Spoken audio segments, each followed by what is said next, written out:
Hello everyone, it is the Watch-Along Crystal Palace Liverpool in a do-or-die clash. And not really, just more for Liverpool's title hopes, which have been reborn anew after Southampton managed to get a draw against Man City. I'm Paul Machin. Steve Hall is with me in the studio. As you can see on the board below, our newest member is Lucas McLean. Well done. Well done you, Lucas. Great name that as well, isn't it? Great name. My son's name, Lucas. And McLean sounds like hygienic. So yeah. A Scottish hygiene product, maybe. Yeah. So I'm all in on Lucas McLean. Yeah, good, absolutely. If you want to interact with us, you can do. Use the live chat alongside underneath wherever it's positioned on whatever device you're using. And you can interact with us. You can request Liverpool songs like this one. Probably Firmino song. We can just have a general laugh and hopefully watch the Mighty Reds pick up 3 points. Fingers crossed indeed. Don't forget as well that if you want Liverpool to get a positive result from this game, we need at least 1,000 likes on the stream. I explained it. I know there's a lot of new people. So I realise every show we do is someone's first time, and you might not be familiar with the concept, but look, it is what it is. We have very little control over certain things in life. You know, we can't go out there and kick a ball and stick the ball in the back of the net for the Reds ourselves. All I'll say is we're all if you're very superstitious or not, don't jinx it. Just saying it needs it. You need 1,000 likes to have a positive Liverpool result. That's just to get things going. So if you're watching and you haven't clicked that like button, do it, and then do it throughout the half, and encourage others to do the same as well. I am not ready for this game, Steve. We've had a good little chat pre-match. We talked through the team. We'll go through it again in a sec. Because it is what it is. It's do or die time. I'm generally laissez-faire, but also we are less than 10 minutes away from the Reds just having to go and do the business. Yeah, it takes on added importance, doesn't it? From like say Thursday night cup semi-final, and it was almost like one eye was taken off the league. Everyone had their eye on maybe a cup treble, or be an upgraded one of the 2001 version with a better shiny European trophy on offer. But yeah, listen, Southampton's draw with Man City just opened the door ever so slightly. Like, you know, it's still very much in Man City's favour, and they've got, you know, they hold all the cards. You'd rather be in City's position than mate, it's absolutely so. Except actually saying that, because again, we've spent years going, whatever, the League Cup, and I still generally feel that way about it. It's fine. It's the fourth tier of trophy that Liverpool can win. The only thing that's below it is that Liverpool reserve team and the FA trophy that they're in. That random... The Papa John's... Yeah, the Papa John's 11 trophy. As far as silverware that Liverpool can win in the season. But, you know, we're at the same stage of the Champions League as them. We're at the same stage as the FA Cup as them.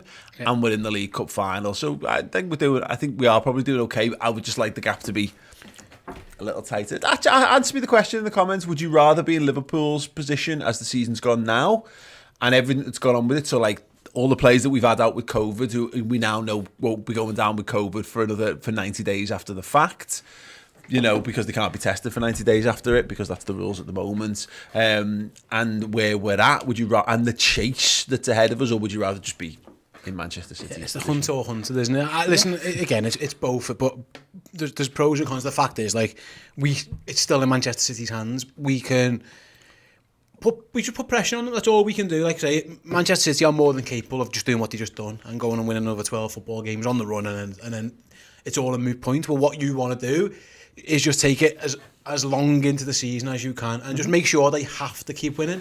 And every single week, we went through it, and just you have to win. You have to win. We're not going nowhere. You know, they've still got games that, you know, first of all, obviously we go there, which is huge. Mm-hmm. They've got other tough games. You know, they've got another derby, and listen, on Man United, the crap, but still, it's on, and they've got other games. So why wouldn't you even consider it? I wrote a few weeks ago that I thought when we didn't beat Chelsea, I thought that was pretty much it. Mm-hmm. And I'll be honest, part of me, I still believe. If you ask me to, you know, put your house on who's going to win the league, I'd use Man City. But Liverpool's job now is just to make them uncomfortable. Even if this is only a 2008-2009 style situation where again we were always chasing United and we have that big win at Old Trafford, and then they get Makeda becomes the hero of their season where they just managed to pip a couple of wins. That's all you want. I want it to be competitive, because the point is this, and I've been saying this for ages, that Sky would have you believe otherwise, and BT and social media, that the title race begins in August and then and then it can be lost in like October, and so it can be lost at any point. But the title race doesn't start till April. Doesn't start on maybe the end of March at best. It's the last 10 games. Can you get into it? Can you still win the league with 10 games to go? It's like being in the semi-final, as far as I'm concerned, of the Champions League. Talking about winning, it's pointless when you're in the group stages because there's just too many hurdles between you and the final to even worry about it. It's like the Grand National. Until you're on the final chase, you come round, you do the last fence, and then you clear. If you're in that pack of 3 or 4 horses in that final run towards the finish line, then you're in the race. Everything else is just entertainment that happens between now and then. So, and the fact that Liverpool play, I think it's like the 9th of April, we play Man City. So much football between now and then. So much to be won and lost that we could end up 20 odd points behind them, or we could end up ahead of them. We're talking about like win this and this, beat them, and then we're 3 points behind them in the second week of April. We could go 3 points ahead, or 6 points ahead, or 9 points ahead, or again it could be playing for absolutely fucking nothing. But it starts. It does. It starts. It's a must win, like in that regard. Like you said before, like if Liverpool don't win this game, that brief bit of hope goes again, doesn't it? So you're right to say that. And I'm just looking at the league table now, like say win and you take it down to 9. There's another game in hand at some point where you hopefully beat Leeds and it's 6, and then you just keep holding serve, and at some point just hope someone takes something, and then you're there to capitalise. What would be criminal is if they did have a couple of 2 or 3 results where they just have a bad month or a bad couple of weeks, and we're not there to pounce on them. Let's just put ourselves in position to be ready for it, and then like say, just see what comes of it, because they're brilliant and they're more than capable of running away with it. But we just need to make sure if they don't, that it's us that is ready to just jump down the neck. And I can make a case. I look at City's fixtures and who they've got, and they've got a bunch of teams that on paper they should be wiping the floor with, because let's be honest, they wipe the floor with everyone. But I can make a case for the types of teams they've got are all teams that'll put one up them, and great for me to make that. But Crystal Palace are like one of those type of teams.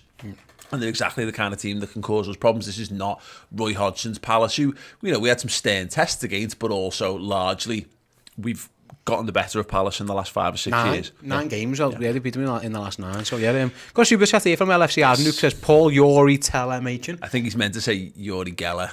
Because you're superstitious? No, because I guess predicted. Because you're Ben Spoons? Something like that, yeah. Can you move penalties like Yori Geller famously did? Apparently, one of his gifts, I don't know, he could know automatically when he rings someone's house and they're not going to pick up. Okay. He can make them like not pick up, and he's going afterwards and like, I rang, and they were like, I was there. And he's like, no, well, you didn't answer. And the phone never rang. And it's like, well, the phone did ring. I mean, the 80s and 90s were a wild time. Absolutely wild. Yeah, there's people who are watching this who've got no idea who Yori Geller is. If you don't know who Yori Geller is, I swear you missed out. I mean, there must be equivalents. Dynamo's probably a much better. He's more magician than Yori Geller. Just like literally presumed he was like just fucking attention-seeking fucking weirdo who claims to have magic powers. Yeah, he put like a picture of David Beckham's foot on the screen and was telling people to send in positive energy towards it. Yeah, so no, I don't think you are Yori Geller or Yori Teller. Or Yori Teller. I'm more likely to be Yori Teller than Yori Geller, given the reality of things. Right, we're going to take a short break before kick-off. We've got an incredible feature coming up on Redmen Plus next week. This goes live. It is a guide to all of the murals around Anfield. It's amazing. It looks so good. It's a bit overwhelming, to be honest. The best way to honor somebody or something that you feel passionate about, to do it in a way that lasts forever. A wonderful spread of culture across the Liverpool fan base. Well, every game that we go past, like when we see them, we'll like give each other a look and then just laugh. Because like Robo sits next to us and like we'll look and be like, "Where's yours then?"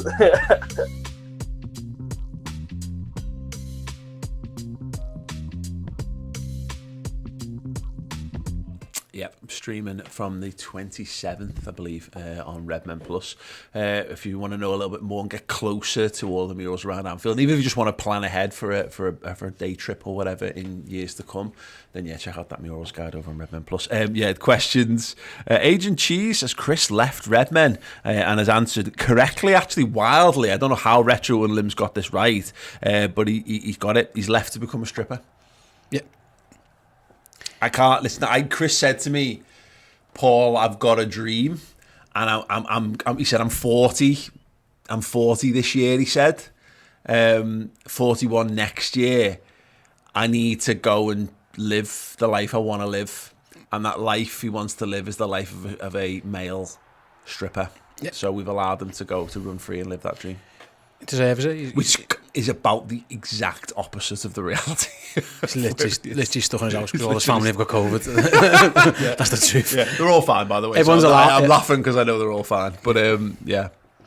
Chris is fine and he's allowed out, but his whole family aren't, so he needs to look after said people. So that's kind of it, really. That's boring answer. But I'm guessing he might be doing some stripping in the mirror. I mean, we'll ask him.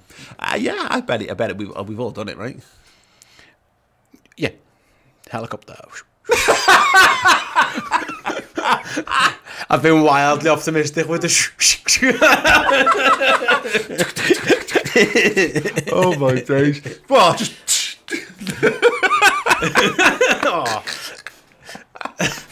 who turned the fan on in there? It's got a gust of... No, never mind. No. Oh, I wonder what the mark on your cheek was.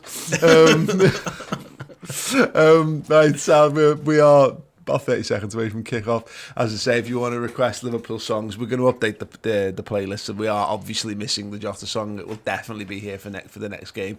But we've got some good ones. We've obviously got the likes of Bobby Firmino and Trent, and we are Liverpool. And Live a Bird Upon My Chest. We'll be coming down the road, show them the way to go home, which hopefully will be playing in about 60 minutes. That would be splendid if that could be the case. But yeah, I am getting more and more excited for this one. I've not even looked at. We were going to look at their team, weren't we? Jesus Christ! Right, we've got their team. Well, they're just they're taking a moment's applause. Guaita in goal. Joe Ward is the captain. Guehi, Anderson and Mitchell, I believe, will make up the back line. Even though I've heard of one, maybe two of them. Okay, so Guehi is the lad he got from Chelsea. Anderson's the lad from Fulham. Mitchell's the young kid who they jibbed off in the final climb pretty much for. Okay, cool. Will Hughes, of course. Will Hughes, Jeffrey Schlupp and Conor Gallagher. Elise, Mateta, and Edouard. That's the one, yeah. So, I mean, Edouard's been playing left wing for them recently with Banter up front, but he's obviously, it looks like they're going to stick him down the middle. Again, it could be Mateta actually up front with Edouard on the left, but Elise's their star guy, the new youngster. Again, him and Eze are really exciting.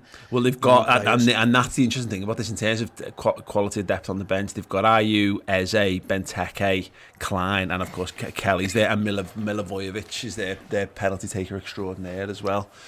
So they actually have got a pretty, as far as Palace go, they've got as depthly a squad as possible. We're underway at Selhurst Park anyway, while we tried to overlook the fact that I tried to make depthly a word. And the ball is booted long and well chested down by Virgil. Fabinho tries to move it on and is well met, and Crystal Palace are on the front foot there. The ball in behind, Trent covers that and he pings it back to Alisson Becker. Conor Gallagher presses him, great pass out from the Brazilian. Confident, wasn't it? Well done, Curtis Jones as well. Jones, got a chat here saying, how's Joe? Joe, how are you? It wasn't me asking, but someone in the chat asked how you. Joe's fine. He says, I'm good, mate, how are you? That's exactly it, yeah. I don't know who, I can't remember who said it, but yeah, Joe's good. Yeah. I like this kit. I always liked it was in this kit. It's a crew. Yeah, well, this is the kit that we smashed United at Old Trafford in, so hopefully it's the lucky kit and carries more great memories. Lots of offside. Bobby Firmino, the referee's chosen to play on, and now he's finally seen the flag over on the far side. A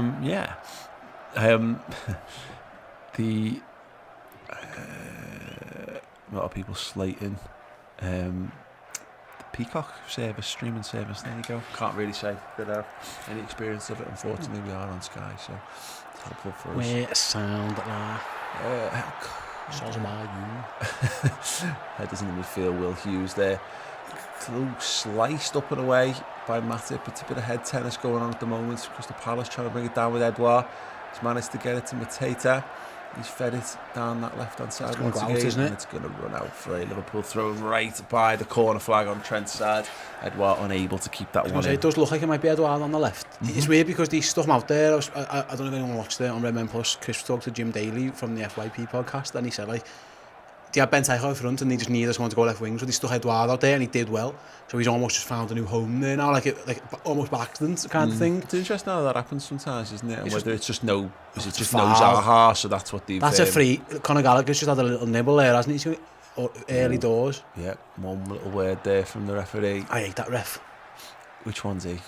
He's a friend, isn't it? Kevin Friend, is it? I think so. No friend of us. Yeah, brilliant. I've nailed that. I've set the high bar there. Let's have a song. We are Liverpool. Curtis Jones returns it to Virgil van Dijk. Liverpool just trying to get on the ball, just trying to feel the way into this football match. It's been quite frantic and very, very airy. Ten. Bobby Firmino turns into trouble, keeps the ball. Well done, Jordan Henderson. Square ball to Curtis Jones. He's got Robbo left. Is he going to try and dig it? No, he's played one in behind to chase down for Andy Robertson. It was a nice idea. Robbo actually pulls out anticipating their guy dribbling it and then gets made to look a bit of a tit when he just lets it run out for a goal kick. Yeah, I think it was the right idea from Jones. Robbo kind of was on his heels a little bit there, wasn't he? He looked like he went for the ball and then didn't. He actually, like I say, he held his run and it just a bit of miscommunication. Crystal Palace playing the ball out from the back. This is just times have changed. Weird. Yeah, Bobby Firmino looked like he was fouled there. Surely, yeah. Fouled in the middle of the park. He's going very, very deep already for me, and that's what he does. But even very early on, I wonder if that's just to leave that space for Jota to try and those Dags into. Yeah, absolutely. Maybe Curtis Jones to run forward as well potentially. But I think just getting on the ball. I think that's the point. It's a different game. Is Crystal Palace are not going to throw all of their men behind the ball anymore, so we're going to have to be a little bit more proactive in terms of trying to attack. I think Trent and Robbo over it. I'm interested to know how many lads are button that button. We'll find out shortly. Robbo now, deep one, flicked on. It's going to be brought down by Joel Matip, sort of. Tries to Cruyff it in mid-air. That was impressive. That was very... He looked like Bambi on ice there, didn't he? It was arms and legs and limbs and not much end product. But an archetypal Joel Matip awkward moment there. But thankfully... We'll have to throw in. Yeah, we got the throw. And here he is again. Square to Van Dijk, just inside the centre circle. Looks up, left wing to Andy Robertson. CZ Reds, yeah, saying Steve thoughts on the Packer game last night. Yeah, no comment on that. Don't do it to him. You know what's really annoying is I clocked on Andy Robertson had blue boots and I was about to reference it and then Kurt Jones has got them as well. It's really confused me on the left hand side already.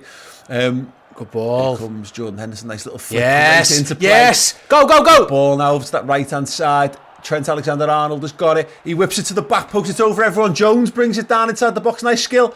Robbo.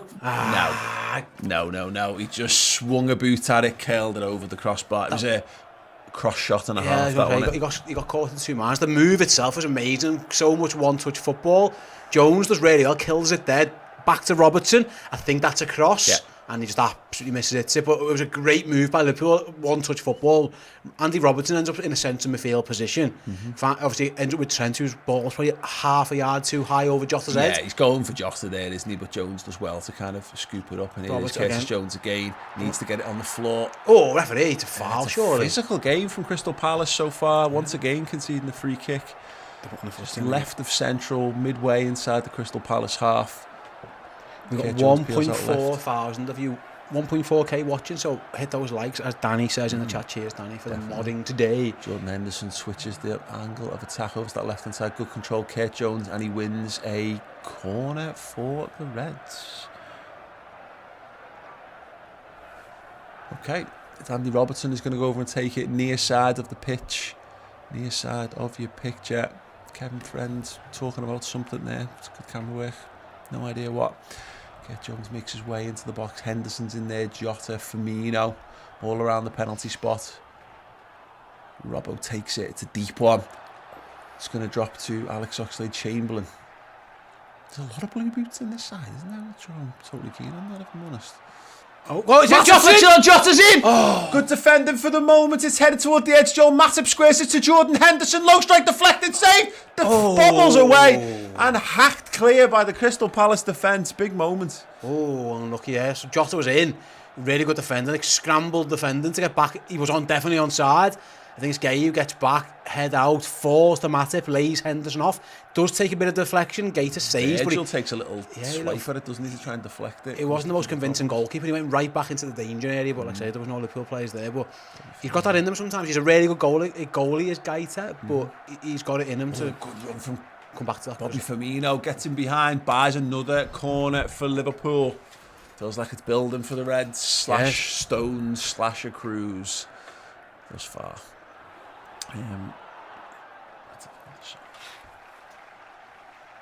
8 goals from corners, the most of anyone in the Premier League this season, joint with West Ham United. Wow.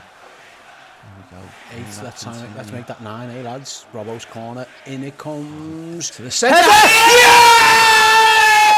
It's a bullet of a header by Virgil van Dijk. What a corner from Andrew Robertson, and Virgil rises majestically to power it home. 1-0 to Liverpool.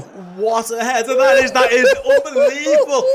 He's on the edge of the box. He gets a free run. No blockers anywhere near him, and it's absolutely bullet head. There's no stopping it for the goalkeeper. Palace get it all wrong. No one's picking Virgil van Dijk up. Someone's holding there for it's like Schlupp's being held by his own man. Yeah, I think Schlupp is the one who's tasked with at least trying to block him. I mean, of all the things, off a corner kick, the first aim should be, let's not make sure Virgil van Dijk gets a free run at it, because once that happens, there's only going to be one result. And we mentioned there, Liverpool have got 8 goals from corners. Well, make that 9. Yeah, fantastic. There you go. Start. Now clear most goals scored from corners in the Premier League this season, 1 clear of West Ham United. And I say this, everyone thinks that their football team is rubbish at corners, and we are no exception, and yet we've been really good at corners for years, but we feel like we're rubbish at them because every time you hit the first man, you feel like it's an abject failure of life. But there you go, Virgil van Dijk, 2nd of the season for him. We had a big chat, actually, I think it was on the debate show, or one of the shows with Dan Clubb last week, talking about the centre-back thing and how Virgil doesn't score enough goals. And it's funny because the last time that was mentioned on Redmen was me, immediately before Virgil scored his first goal of the season. So let's keep talking about it. Liverpool taking a piss in midfield there. Yeah. Henderson. Lovely stuff. Trent, big switcheroo he's on if he fancies it. No, he's going to Fab. Fabinho. Some of the build-up plays absolutely beautiful. Palace are chasing shadows. Yeah. The closest they've got to us is when they fouled us, really. Trent Alexander-Arnold, he wants that big switch, and he finally finds it. Jota lets it run. Robbo cuts it back. Here's Jota. He's got Curtis Jones. Gets it. Jones, can he find a pass? It's a great ball. It's through everyone. It's claimed by the goalkeeper. I thought Chamberlain might have been brought down. He's not complaining, so I'm guessing he wasn't. But great run from Ox. It was, yeah. Good spot by Jones. It's not clean, is it? It's not clean at all. And here he is again, playing the ball out to the left back under intense Liverpool pressure. Yes. Trent blocks it. Palace throwing right in the corner, far side of your picture there. Wow. Yeah. Great start. Yeah, I'm trying to bring the stats up on the iPad here. We're going to Liverpool dominating the ball here early on here. 76% of the ball, 3 shots already, 2 of which have been on target, and obviously one of those is the goal. Crystal Palace have had 24%. Basically, they've had a kick. Liverpool, again, it's as 10 minutes of a Premier League match go, Paul. This is like ultimate dominance. 2.5 minutes of Palace being a bit in our faces and kicking the ball up in the air, and Liverpool since then have just got on the ball and gone about their business. Really want to see us turn the screw here now. Well, yeah, absolutely, you're right. And so far so good. There's been no sign of them trying to let up. You know what I mean? Liverpool aren't sitting back on this lead, and nor should they. Henderson, Oxlade-Chamberlain, great link up. Bobby Firmino tries to fire to the feet of Jota. That's unlucky. Will Hughes comes away with it. He's under pressure himself. Dives to the floor. Liverpool come away with it. Henderson. Endo, is that? Yeah, Oxlade-Chamberlain. Here's Curtis Jones. He's fed it left. Wonderful ball to Robertson. Fires it across the box. Deflected. Henderson left-footed volley. It's going to fall to him again. It drops to Robertson instead on the edge. He curls one in. It's over everyone. The back stick. Oh! It's gone into the side netting from Alex Oxlade-Chamberlain. And I will take a moment to recover my prepubescent vocals there. Yeah, you're higher and higher there, didn't you? Ox at the back post. That's a better chance. We could do better with that. Does he hit anyone? Does he just straight miss it? That's it. He hits it. He just into the side netting. Yeah, it's a tough chance. I think he knows. He screams into the air, but. Klopp's Cop with the super chat, £5. Thank you so much. Says as calm as you like. Wink, wink, wink. Absolutely. Have we had the song? Yeah, you know what? Let's do it. After this attack, Curtis Jones maintaining possession there. The shot just didn't quite open up for him. Robertson's got it. Jota did well to win it back. Virgil van Dijk. Is Virgil van Dijk? There it is. Henderson. Oh, this is as good a start I've seen from Liverpool for a long time. This is just pure dominance. Just let's say, can we make it 2 while we're on the front foot? Because you'd imagine Palace are going to get some type of a spell in the game, but exactly. Strike while the iron's hot. Absolutely dominating them. Doesn't feel like we're. I just feel we feel very controlled here, don't we?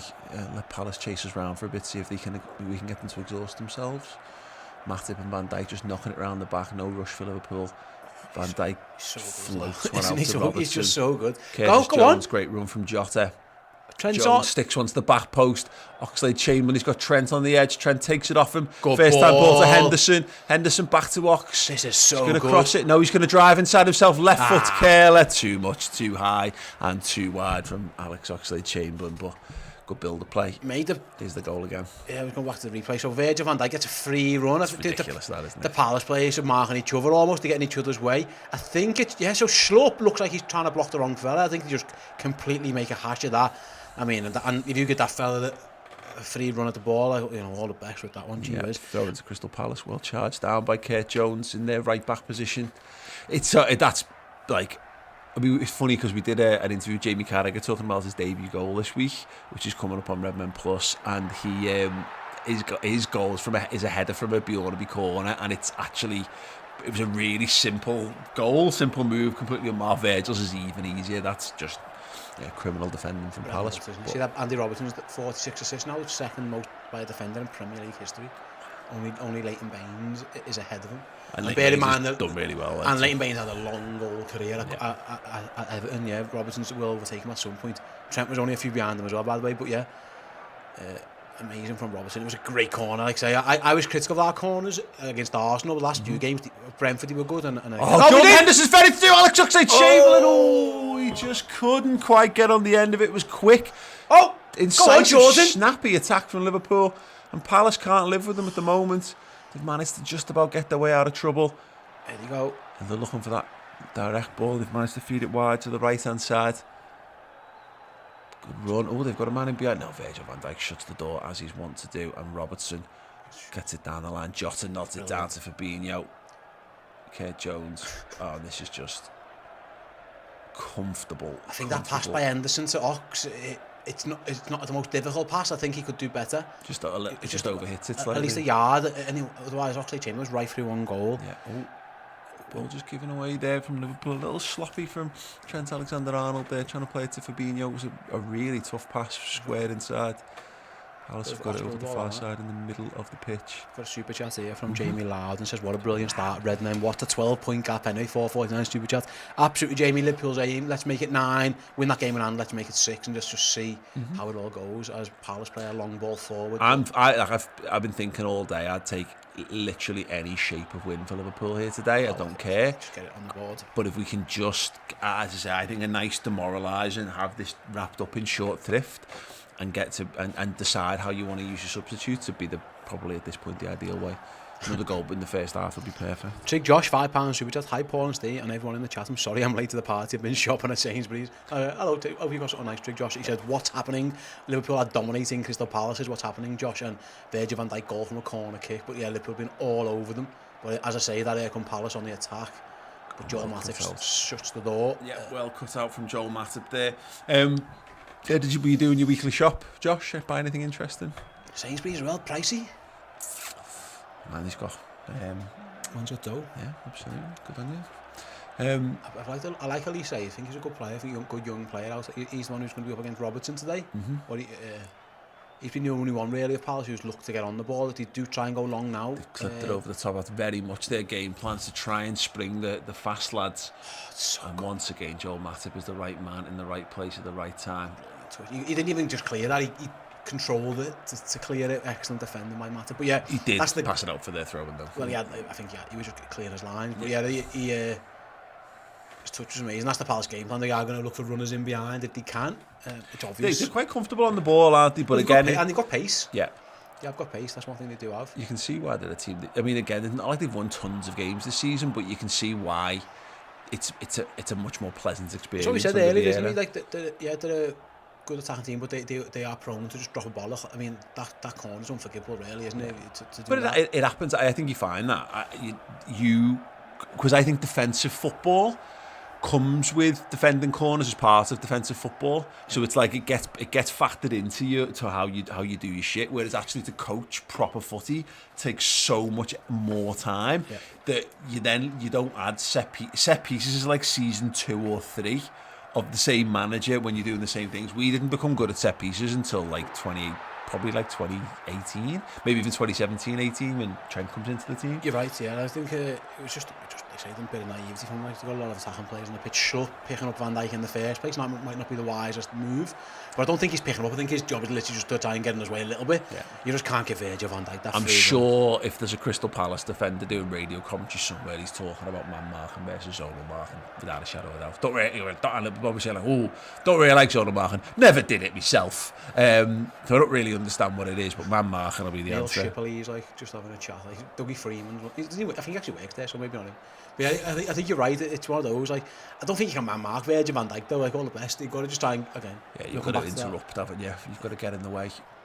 Trent's hard to play the ball in behind to Jota, but it was cut out. But Matip on the front foot. He's left himself a little bit out of position here. Fabinho striding to get back into cover. Well done. And Trent gets back and defends, gives it to Alisson. Takes a touch. Takes a Thiago-esque soul roll and then sends it down the field. And it will be a throw into Liverpool. Soul roll, I like that. Yeah. A soul roller. A soul roll. Hendorf in a word with Jürgen on the touchline there. So far, this has been the footy version of porn, says Mr. Fibble in the Legends chat. It's been pretty good. If you haven't checked out threadsforreds.com, by the way, sponsor of the Watch Along, do head over to threadsforreds.com. Some wonderful Liverpool gear, t-shirts, jumpers, mugs, all that good stuff. I'm wearing one today, actually. Oh. Yeah, for the Fred special, yeah. There you go. I mean, you might not look as fire as I do in it. You can certainly try. Robbo looks to smash it into space by the looks of it. Guaita's got it back. Bobby Firmino's just loitering around him. Jota goes across. Just cut out the passing lanes rather than press at the moment, isn't it? Liverpool trying to get up the pitch a little bit.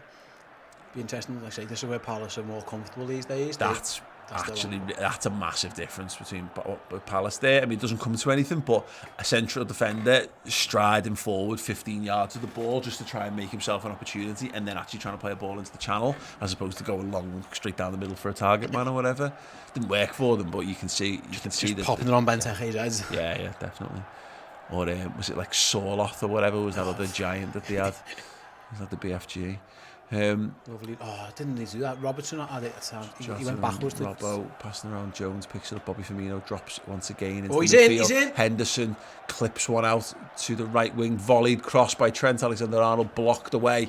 Liverpool throwing far side of the pitch. Good.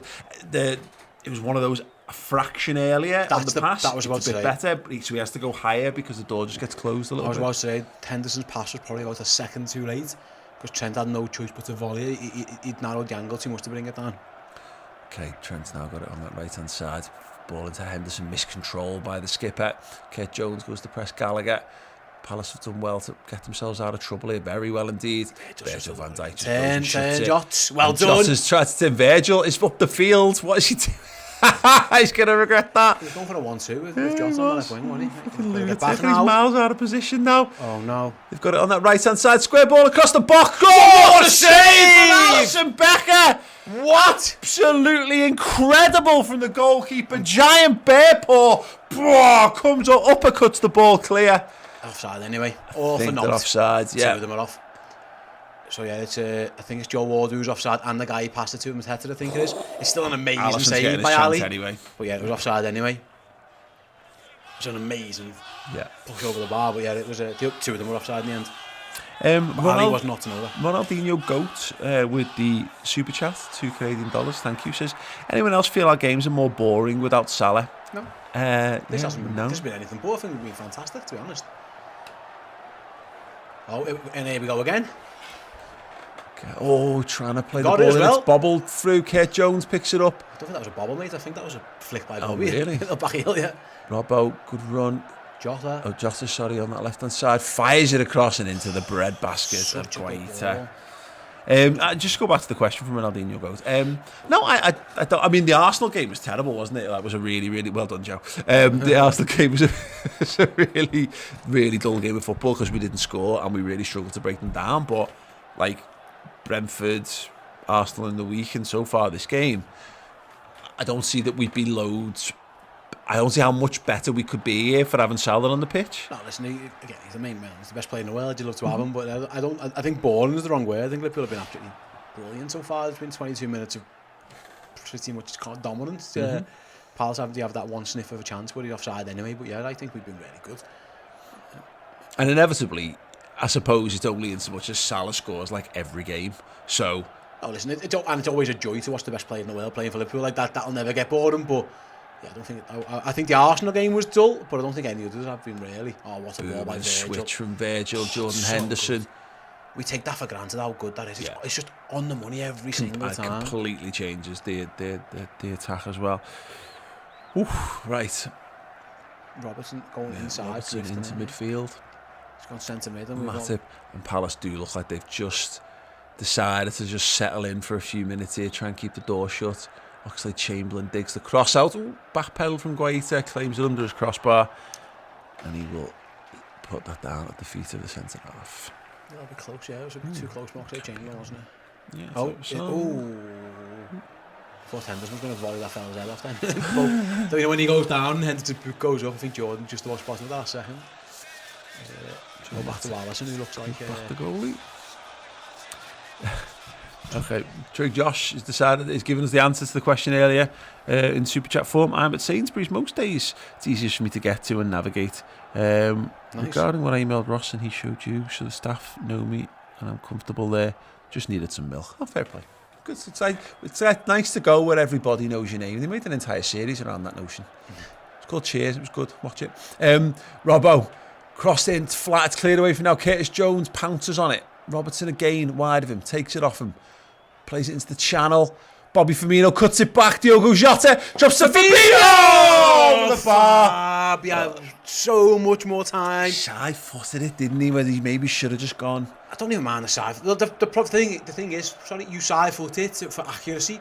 So to side-foot it that far over the bar, you're doing none or t'other. Yeah, exactly. You're either well here or you place it in the corner. If you're going to put it over the bar like that, do it because you've laced it, is what I'm saying. Yeah, exactly that. If you're going to side-foot it. It's like that, like, what are you doing? What have I done? Yeah. Well, the book could do it. Just sticking one of these in. That'd make us all feel even happier. Yeah, wasn't it? Another big chance created for the Reds, though. You're right, it was. 8 attempts for Liverpool have had already in this game. Absurd if you think about it. Yeah, absolutely. 25 minutes in, total domination from Liverpool, as mentioned, apart from the chance that Alisson saves, which is offside. It's mad, actually. I think I'd love to have a count on them and I even get a highlight reel of all the big saves Alisson's made or goals disallowed or whatever that would never have counted because of offside, because they don't half make you feel like the game's more in jeopardy than it actually is. Yeah, you're right. Henderson back to play because the Trent's wonderful stabbed outside of the boot ball. Jota tries to back heel it to his attacking teammates. Can't, it's bobbling around inside the Palace half. Liverpool managed to reclaim it. Jota goes shoulder to shoulder, wins it.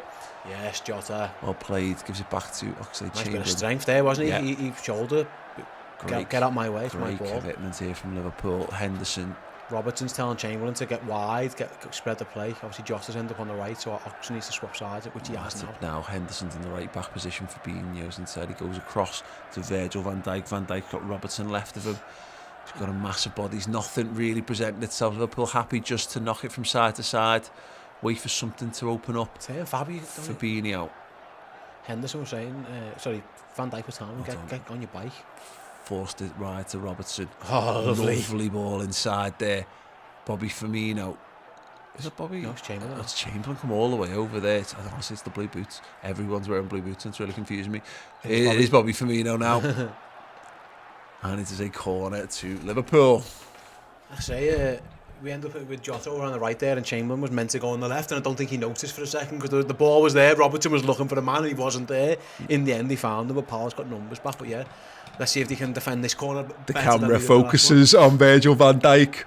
Can we go with a carbon copy of the first one? It'd be hilarious if we could.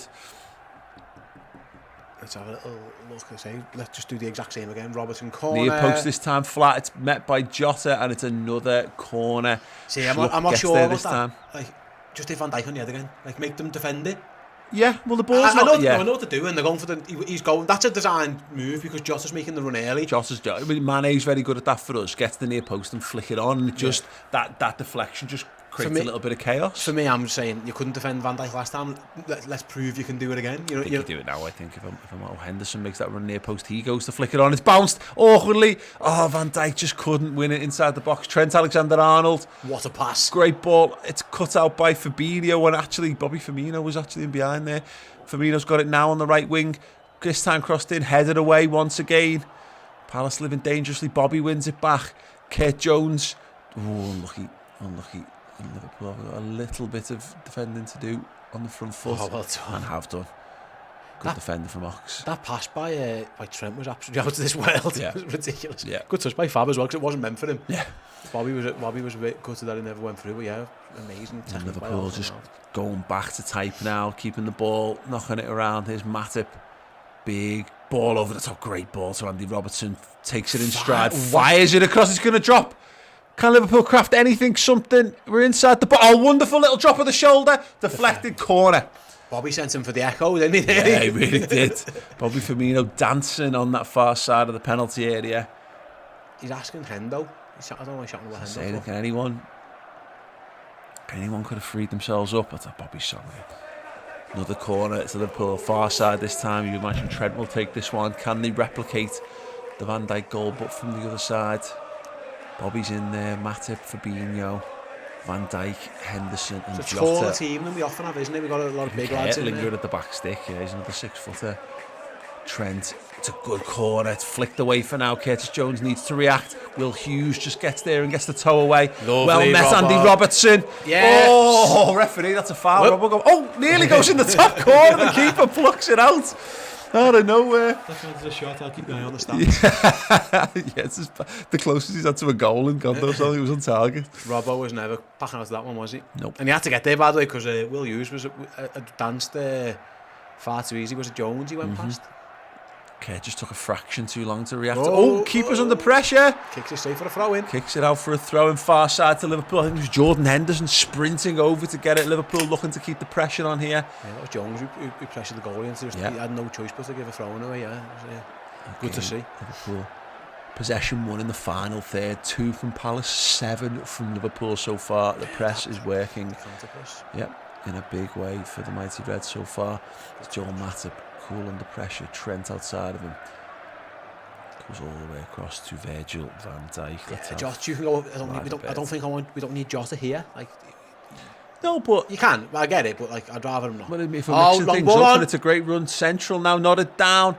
Oxlade-Chamberlain battling, manages to get a toe on it. Bobby Firmino stabbed back to him and headed back to the goalkeeper. Good defending in the end there. It was.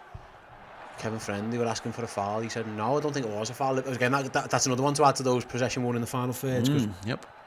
Liverpool's press is paying off. Palace just can't get out at the moment. We're not far from them giving up the short passing game. Literally that. They had 2 or 3 passes, weren't getting nowhere, so just wellied it up the pitch and it's with our goalkeeper. We spent a lot of last season doing these, me and Chris, talking about like the moments where you know they're like the psychological triggers for Liverpool, not just pressing triggers, I mean signs that the game is going your way, and people might say it's goals or whatever and shots on target. It's actually as much how they react to how you play. At some point they'll give up doing short goal kicks. They'll start going long because they'll realise they can't live with it, and the second they do that, you know you've won your first major stakeholder in the game, because if they're forced to give up their style of play because you're better than them at it, all the best. Yeah, exactly. That's a big psychological win. People are moving the ball so quickly. There's huge acres of space over there. On your bike, Robbo. Got to drive towards the heart of the penalty area here. Floats onto the back stick. It's brought down Alex Oxlade-Chamberlain. What a goal for Liverpool! Crystal Palace there, Liverpool 2, and Ox has got another goal from right wing. What a build-up. Alex Oxlade-Chamberlain, Andy Robertson, they're forming quite a little partnership. That's the second assist for Robbo to Ox in 2 league games now. It's wonderful play by Liverpool. They drag Crystal Palace over. Robertson's got acres of space. He drives in, whipped ball to the back post. Lovely chest control by Oxlade-Chamberlain. Gaeta comes out. Oxlade-Chamberlain blasts it past him with his left foot. Unbelievable goal. There was 3 things we could have done to score there. And what a goal that is. And oh my goodness, Robertson does so well. Head up, picks him out. Chamberlain, chest down, bang, see you later. That guy before talked about how boring it is without Mo Salah. Well, Oxlade-Chamberlain's doing a fine job of playing right wing for Liverpool. That's an amazing touch. Bounces up, waits for it, falls, blasts it past the goalie. Andy Robertson goes one step further in that assist by a defender's table that we were talking about before, and Liverpool deserved it. We've been utterly dominant. Goal, 2 goals in 2 Premier League games for Alex Oxlade-Chamberlain. He's not scored. Both with those diagonals from Chamberlain. From maybe Mo Salah isn't the best player in the world. Maybe it's Andy our system. It's Andy Robertson's passing it to him. Maybe it's our system. Maybe it's the right wing position. It's just what's good. There was an old Premier Manager game on PS1 where you couldn't. If you played 2 centre forwards as you were wont to in the 90s, only one of them would score. So if you had 2 you really liked, you had to rotate which side. So both your strikers scored goals in the season. Wow. Composure. Can we have the Ox song? We have got it, haven't we? Yes, I might have got rid of it because I think it's a bit crap, if I'm honest. Okay, just play Liverpool song then. Yeah, let's just play. Let's have Ring of Fire. I'm just thinking because it's the ball that he does against Brentford. It's very similar position. Obviously, this time was diving at it because that was more of a cross curl shot. This was the way we attack that though, because again, you could play that into feet. Curtis Jones makes a great run across, which means that space stays open for Robbo in front of him. He could lay Jota in with a flat ball through, in behind. I think he's aiming for. Oh, what a ball! Sorry, by Virgil. Bobby Firmino for the header, and when it doesn't make that, you've got Oxlade-Chamberlain queuing up. It's brilliant. Trent's offside there. No, absolutely sensational. Ronaldinho goes back. Hello, mate. Saying 17-18. Bobby's back. Don't you dare drop him. I was saying this. I said this at the start of the season. But because I think Liverpool's system has changed, I think you're going to see more goals from Bobby Firmino this year than you have done since 17-18. And obviously he's not scored yet. But Andy Robertson 8 assists in 8 weeks. Ridiculous. Wow. Ridiculous. 14 players on 3. Scott Hawks with a $25 super chat. Scott, thank you as always, you wonderful human being. Yeah, Scotty, it's been a long time since we looked this sharp, imaginative and dominant all at the same time. Love to see it. Cheers for the content as always, YNWA. I know, mate, honestly it is, and again it goes to prove that people think sometimes like, oh, Liverpool are all based around Mohamed Salah and blah blah blah. This team's so good. Yeah, we got the best. So good. So, but and again, all the criticism of Liverpool's squad depth, it's a nonsense. If they're all fit, it's fine. That's the problem. No, but the point is that this is a Liverpool team without the best player in the world, without Sadio Mane, who's been our second top goal scorer. Thiago. Thiago. On the turn again, and here's Robertson going to be put in again by Jota. Jota battling against Conor Gallagher's little. Oh, that is naughty from Gallagher. He's going to go in the book there, surely. That's the second time he's done that little naughty little nibbler. Yeah, he's got that about him. He's a naughty nibbler. He's a naughty little nibbler, is Al Connor. I'm surprised he's not been given a yellow card for that. That's just frustration. As well. It should be a yellow card. It's a bad tackle. That. Yeah, ref's just going to let him get away with it. Should book him for the airband anyway. Just as soon as he walks on the pitch. That's just pure jealousy speaking. Yeah, I'm a big fan of the hairband thing. It's cool. It's not cool, but it's cool. You know what I mean. Joe, is it cool or not? I know you were rocking one last week. It's a necessity at times, he says. I see, yes. You still want to let people there. Yeah. Great ball, Jordan Henderson trying to get him behind. Dinks the ball over the top, unlucky. Skipper just couldn't get free there. Gaza 96 there, I think. He did for a minute, didn't he? Oh, Van Dijk just overhits the pass back to Fabinho. It's all the way back with Alisson. Fabinho gets it back off his Brazilian compatriot. Be careful there, Curtis. Curtis Jones lets the challenge come from Conor Gallagher. He gets fouled there, referee. It says play on. Gallagher's got it inside the 18-yard box, throws himself to the floor. He looks at the elastic of his Alice band and snapped him in the eye. Curtis Jones got caught out. I thought he was fouled. I thought he was fouled. I don't think he was caught out as such there. He just got booted. Trent's made a great run. Oh, he nearly got fed right behind Gallagher the Palace. Fell over there. Just going back to their chance. Gallagher just falls over. Or he'd been clean through on Alisson. Yeah, it'd be interesting to see how that one panned out. Going back to the super chat. Sorry, the the Discord chat, Dad says Trent's passing has been godlike. He has. Virgil's been the same, actually. I'm glad to see Ox playing well consistently and brushing aside that injury from last week, says Nifty Revenge. I agree, I think he's been excellent so far. Going back to this chance then, so Gallagher, his first touch puts him on his heels and he just stumbles to the floor. Fabinho's put him under pressure anyway.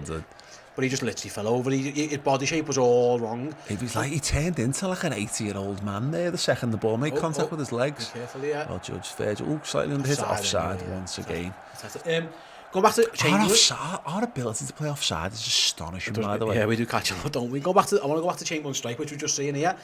Because his chest down, when you watch it, he's miles on top. Firmino's actually offside there, isn't he? As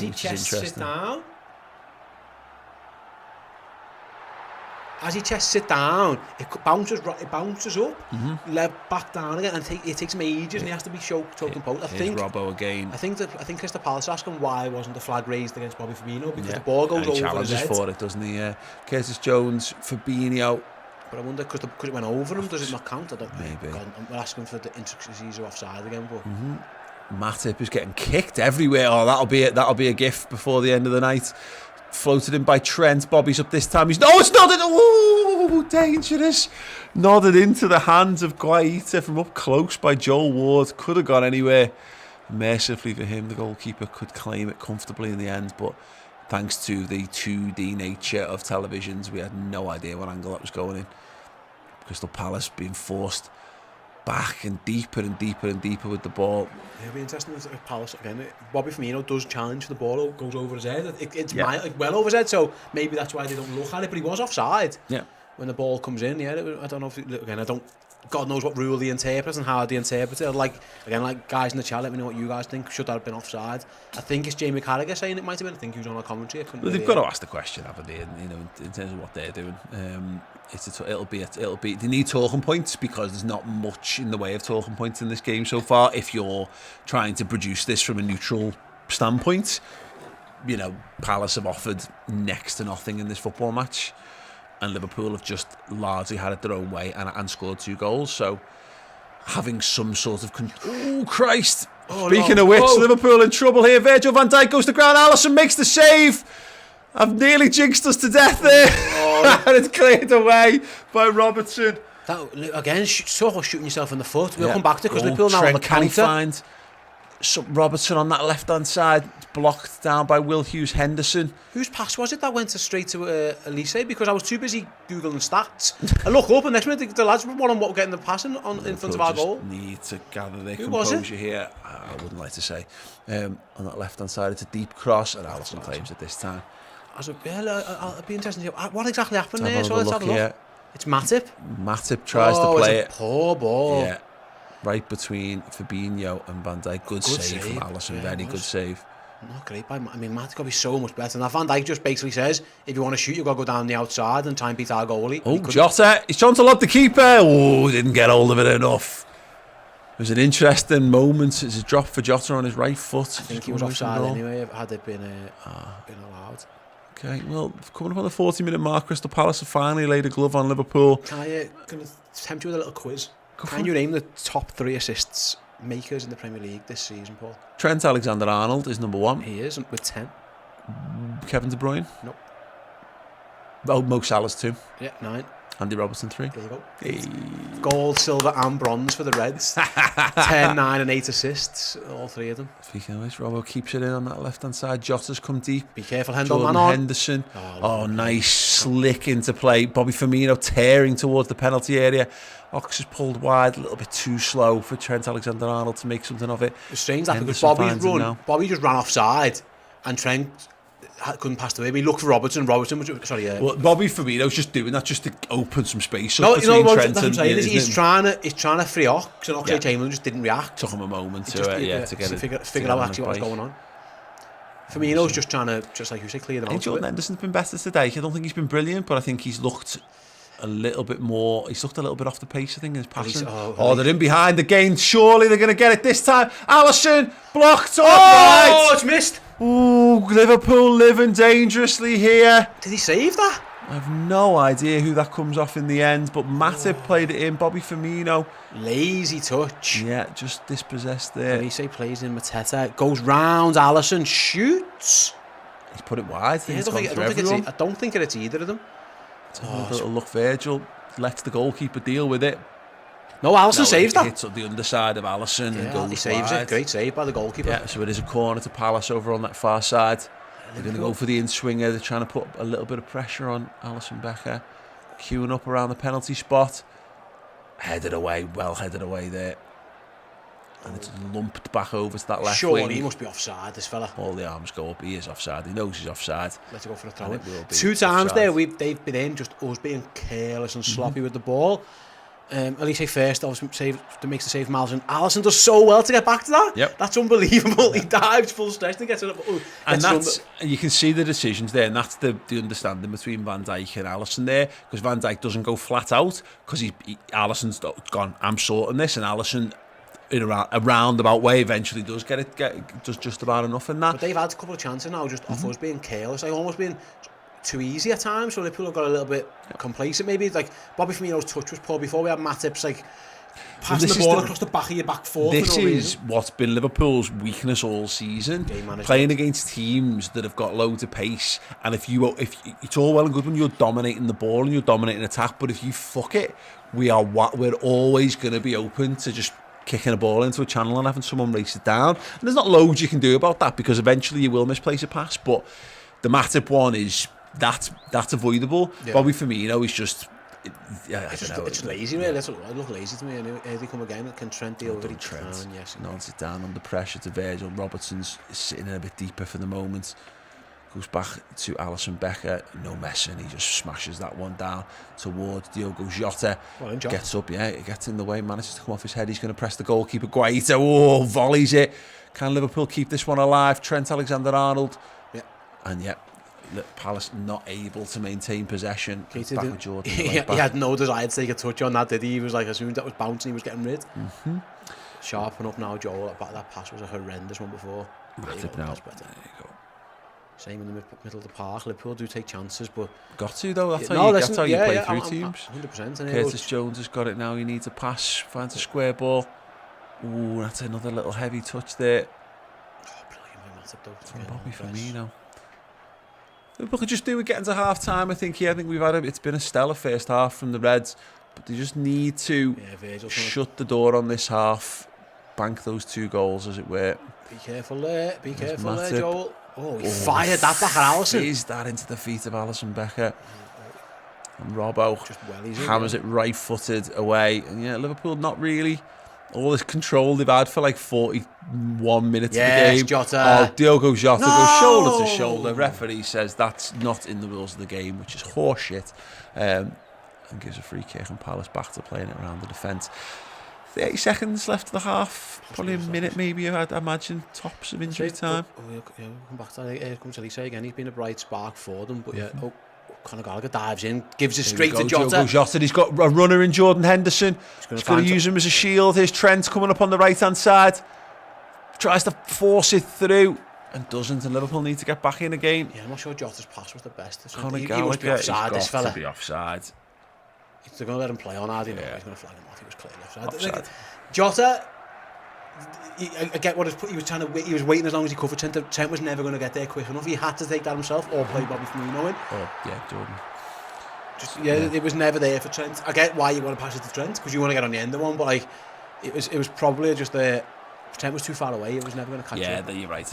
But again, it's one of those. There's not a clear and obvious opportunity that's developing in front, so it's fine to kind of linger on it for a minute. But yeah, we get a little unlucky there. You're right. It's not the worst idea we go to Trent, but he then tries to force it after that point. Yeah, just hold the ball and just see the half out. Yeah, which is wise. Joe Matip's just gone back to Alisson. I think you're right. I think Liverpool could just say, right, you've had your couple of minutes there because the pass, and they certainly have. They've had chances, mainly self-inflicted by Liverpool, by the way.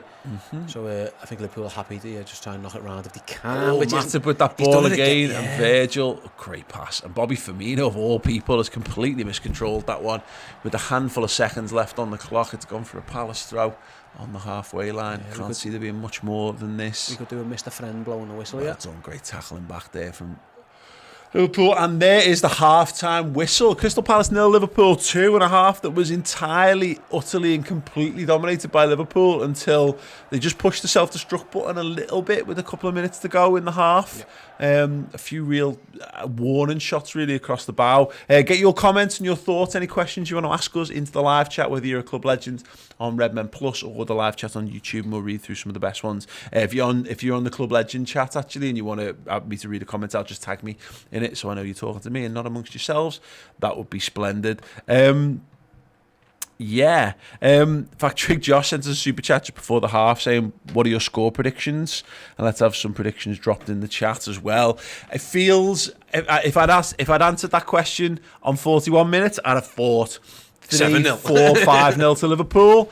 As it is, it's got a bit of the feel of Liverpool just get one more goal and see the game out, because we've seen that if you get cocky with this, Palace might cause more problems than we need. Yeah, you're right. Liverpool's biggest enemy there was for the last 5 minutes with themselves. Just I don't know, again, whether it's lazy or silly or I don't know what it was. Like, that's not Joel Matip's game. He's a really good passer of the ball. Again, it was just...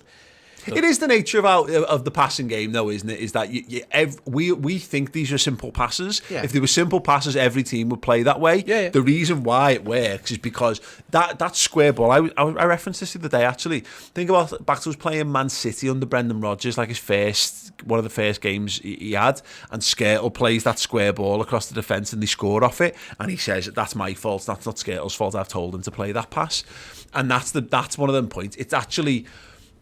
If it's a foot either way, Fabinho either gets there or Van Dijk's favourite to get there.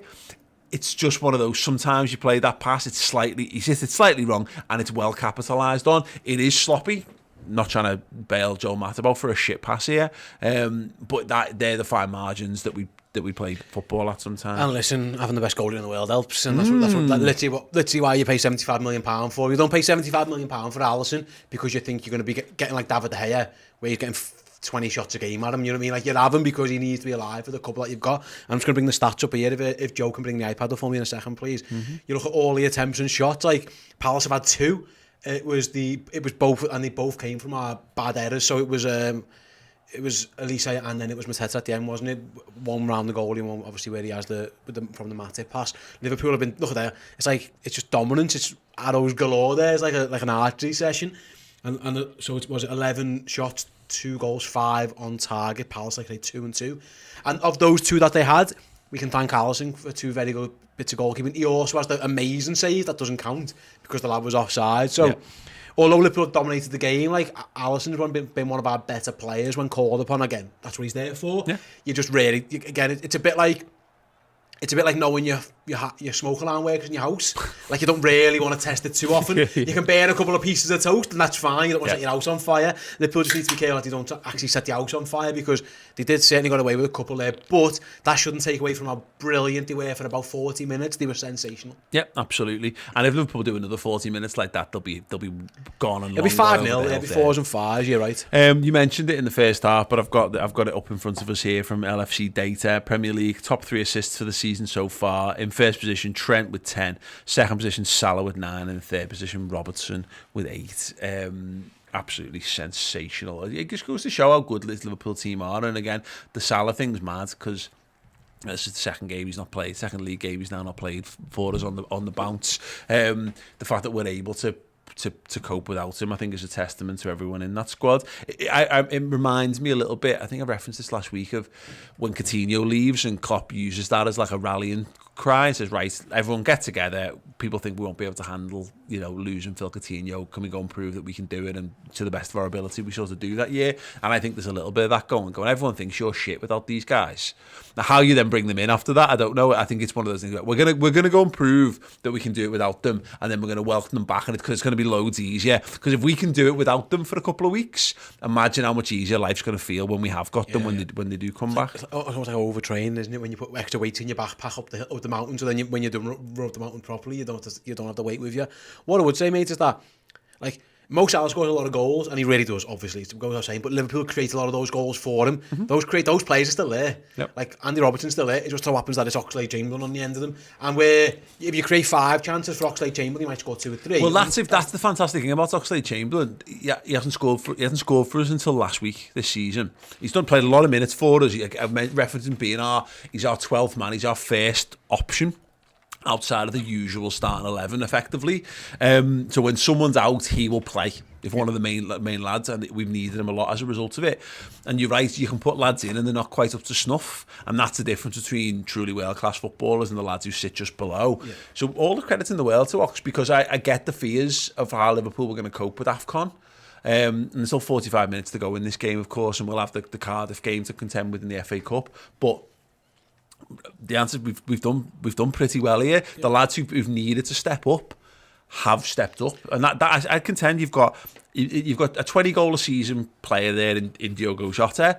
You've got a 10 to 15 goal one in Bobby Firmino, and then if Ox is then adding to that, you've got a front line that's capable of challenging for Champions League football. Oh yeah.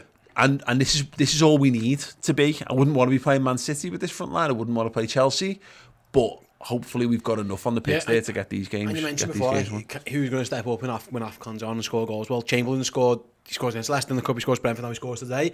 So, and they've all been since Mohamed Salah and Sadio Mane haven't been here. You know what I mean? Like he has. Who's going to score your goals and things? Well, there you go. There's one.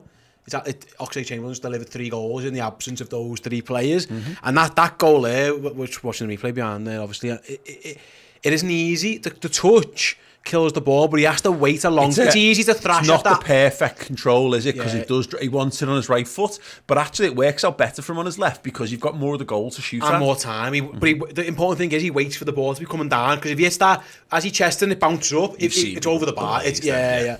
But then again, he has been. I think he's been good. Robertson's been terrific. I say Palace. The only reason he've had chances is because really it was when Liverpool absolutely fucked it, basically. And I think on the first one, it's a good save by Alisson, but I think Elise, if he looks at it, will be thinking, if he finds the near post, he scores. Because Alisson's in the middle of his goal. He kind of hits it neither or the other. The second one, which we're again looking at here, Roberto Firmino. I mean, it's just too casual. There's no flick on at all. Yeah. It's a really good run by Mateta. Alisson narrows the angle well, gets the save, to be honest. There's 2 Liverpool defenders on the line, so my guess is one of them would have cut that out anyway. Yeah. But they don't need to in the end, because Alisson, if anything, the save almost leads to Matip putting into his own goal. Yeah, Megs Matip. You know. We got a member chat here, a first team member, user member _6700. Thankful for the 2-goal cushion, Canate for Matip. Me, I wouldn't be against swapping Matip out if we have to. Their game plan's going to go like this. They're going to continue to try and get lads in behind. And I think Canate is perfectly capable of dealing with that. He's a bit faster than Matip, so that might be a useful thing. And then they're going to throw on Benteke toward the end to have a big lad to try and overload us. And having a big lad up for a physical battle, I wouldn't be against that. Maybe Matip is just suffering the lingering effects of whatever it was that saw him get subbed. But it was one bad pass. But that's the point. And the comment here from Bab Spear in our Club Legend Discord chat: 40 minutes of classic Liverpool, poised, precise and deadly. 6 minutes of craziness. Well played, lads. Keep it going. And CZ Red need to do more to kill off first halves. Happens too frequently. Dominate a half and then get cocky, comfortable. Could easily be 2-2 right now out of nowhere. Need a professional second half. Yeah, I suppose. It feels like a better version of some of those dodgy moments we've had this season. That's been how the season's gone, though, hasn't it? We've battered teams, but just left the door open, and maybe been victims of our own arrogance a little bit in possession. AC Milan's the one that's the prime example of that, where some of the best football I've ever seen us play, fell asleep for 10 and then completely fell asleep and nearly cost ourselves the game. We are right, though.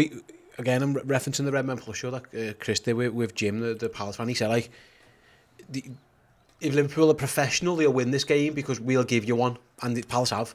They've given Liverpool a goal there, and obviously we created another one. Like, if we just play our professional game second half, we'll win this game, because they haven't created a chance. We've gifted them the ball on the edge of our box twice, pretty much. Or, well, we give one right to them, and we had the second one where literally it was a free run and a free pass. So other than that, like I say, but I wouldn't be taking Matt off now if it was me, because again, it was one bad pass. He's had good defensive moments as well. Just, I think someone just if anything, if I'm Jaeger now, you're putting a little bit of a rock up the arse, because it's easy to do that when you're winning. Right, lads, well done, but for fuck's sake, cut that out. And I think it's an easier message, because if you're going losing because of those mistakes, you've almost got to say, right, lads, forget about it. You don't have to forget about it because you never scored. You can use it as, carrot and stick. We'll use it as the stick. Yeah. Come on, lads, what was that? Yeah, absolutely. Yeah, you want something. Klopp needs something to talk about at half time to say, is a reason to stay sharp. I agree. I want a professional performance. It'd be nice if Liverpool just went and put them to the sword, go and do the same again, but realistically, just get that next goal. Get to 3-0. If you can do that in the next 10 or 15 minutes into the half, then decide how the game wants to go from there. If you want to go and wrap up the goal difference, that's how we started the season. Yep. We might well do it, but I don't know if we've got the attacking depth to be able to do that. We'll have to see. I just want to get this. We just need to get this game won now, and that little flurry from the end of the half should be all the warning that Liverpool need to make sure they shut the door on that. Yeah, and like no one ever goes 3-0 for Crystal Palace and then doesn't. Oh no. Sure. Right, we're going to take a very short break before we return. If you've got any more thoughts, feelings, comments, get them in, and we'll return to your comments after this very, very short break indeed.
Hey everyone, we got a fantastic competition prize for you this month, and it is this, an incredibly limited edition signed Jordan Henderson print, framed, beautiful, celebrating his 10 years at Liverpool Football Club. There are 25 of these in the entire world, and we are offering one up if you are a subscriber at Club Legend tier on Redmen Plus. If you go over to theredmentv.com, sign up as a Club Legend, not only do you gain access to our incredible suite of Liverpool streaming content, from documentaries, features, interviews, and pre and post match content, you are automatically entered into our draw to win this, which will be streaming live at the end of the month. So get involved. January's prize is this incredible, unique piece of Liverpool history, and you can have it in your house to hang on your wall if you join as a Club Legend subscriber on Redmen Plus.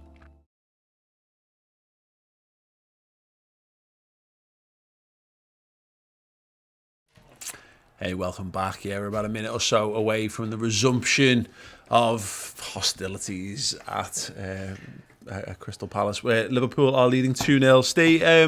We talked about it before. It's a slight concern that they had a little bit of thing going toward that back end of the half, but you'd imagine that. I don't know. It's been a thing that's plagued us all season. Yeah. I think the answer is clearly just to go and score more goals. And I'd be more concerned if they'd ripped through us a couple of times. If at least they'd skinned Andy Robertson, or if Edouard got in behind Trent with a nice pass. Like literally, it was just us shooting ourselves in the foot. So if you can just cut that out, then then there's nothing. They wouldn't have laid the glove on us. I mean, they've literally had 2 shots on target. They've had 2 shots, like I showed before on the stats, and they both came just because Liverpool fart the bed, and a wet fart. It wasn't. They gambled on them, and it was they thought it was a dryer and it was a wetter. I think that's what happened there. We've all been there, yeah. And I think that's what happened. So yeah, I'm more comfortable. Like I say, it's not a huge concern if again this is where you want Jordan Henderson, Virgil van Dijk, Alisson just say, hang on a minute. Like that stops now. Yeah. Let's have 10 minutes, even if we're not like threatening. Just take the ball and exactly. just have the ball. Yeah, exactly. Like we don't need to be pissing about with it. By all means, go and attack and be dangerous. Just don't unnecessary risks or lacks of concentration. Cut that out, and you should be okay. That should be the message. I hope that isn't a bad omen.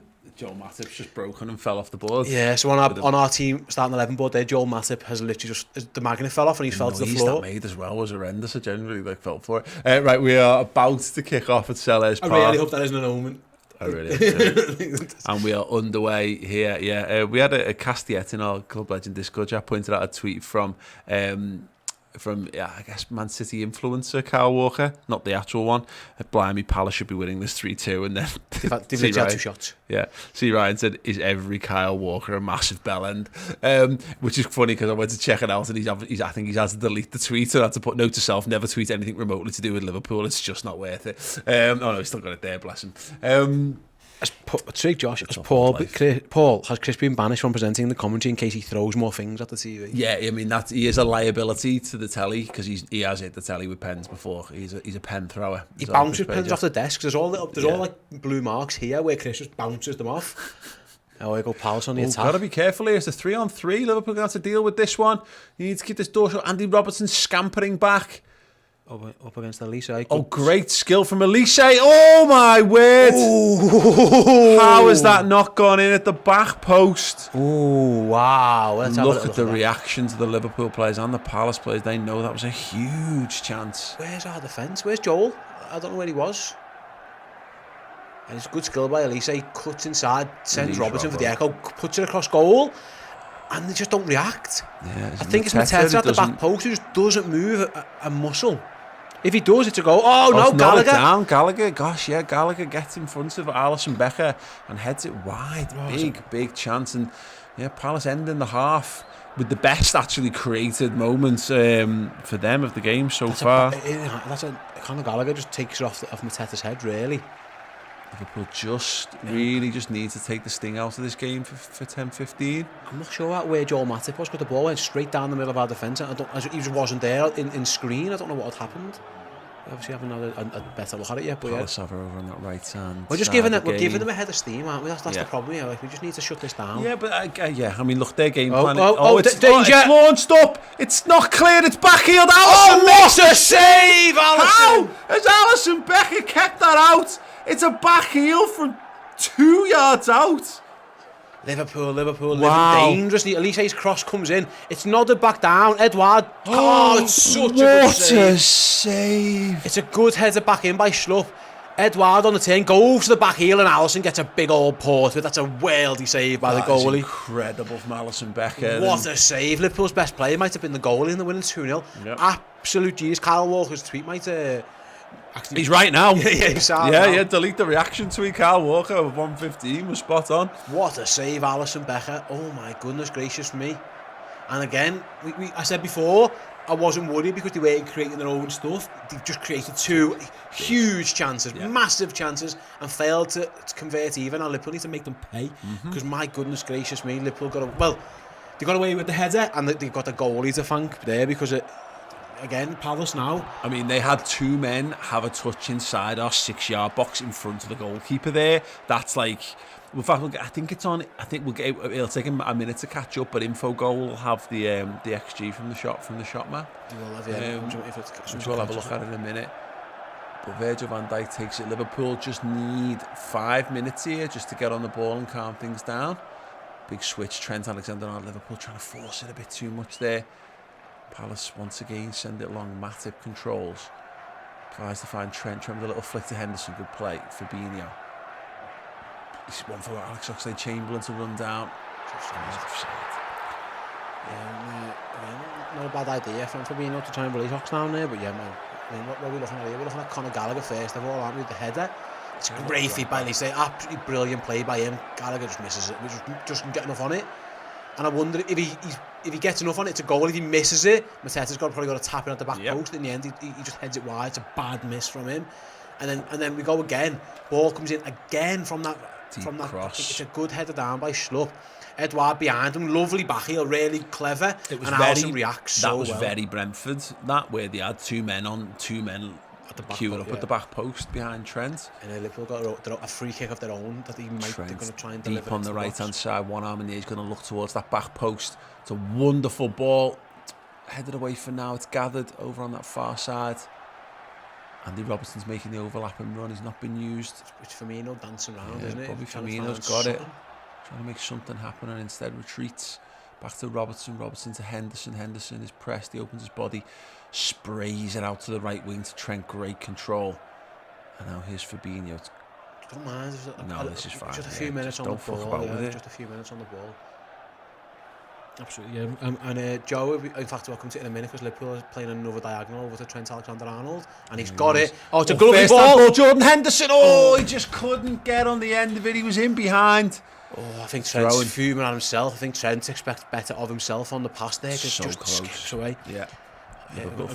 You mentioned him for goal before. I've just brought those two chances up now. So it was actually Schlupp as the header back across goal that they've counted as a chance, really. And obviously there's Conor Gallagher, 43% chance of scoring. I thought it would have been higher than that. As it stands, they got Schlupp actually with the header, which is strange because he obviously didn't try and score. The XG for the back heel hasn't come up just yet. Conor Gallagher again he still looks like he's fuming about at that miss. We're going to have a look here. He's just ran straight into Fabinho earlier. Has he been booked? Did they finally give him a yellow card because he's been an early little lad? Anyway, Palace have got it. Left back Trent does the blocking. Managed to get it up the line. Henderson keeps it alive. Yeah. Alex Oxlade-Chamberlain, great touch. Bobby Firmino takes it off and feeds it to Trent. First time ball, one for Ox to chase down, and the keeper claims it. Trick Josh says, Paul, how did you get that hoarding out to the ground without anyone noticing? I think, do you mean this one? Yeah, snuck it out under my jacket, mate. 4 different times. Yeah, four different bits. It took us 2 months. Long ball headed away. Man on. Oh, we played Fabinho into trouble there. Gallagher. Crystal Palace needs it. Yes, Jordan. Jordan Henderson shuts the door and regains possession for the Reds, and Andy Robertson has got it. And now has Virgil van Dijk. Jesus Christ, this has been mad. That's our field to Anfield Road. Yeah, you're right. It's turned into a game, hasn't it? For 40 minutes, it was an absolute no contest. If it was a boxing match, they'd have stopped it on points. Yep. But since then, Palace, again, we've given them a couple of chances. They've made a few. We've had, our goalkeeper to thank for some great saves, but thankfully it's still 2-0 with that buffer.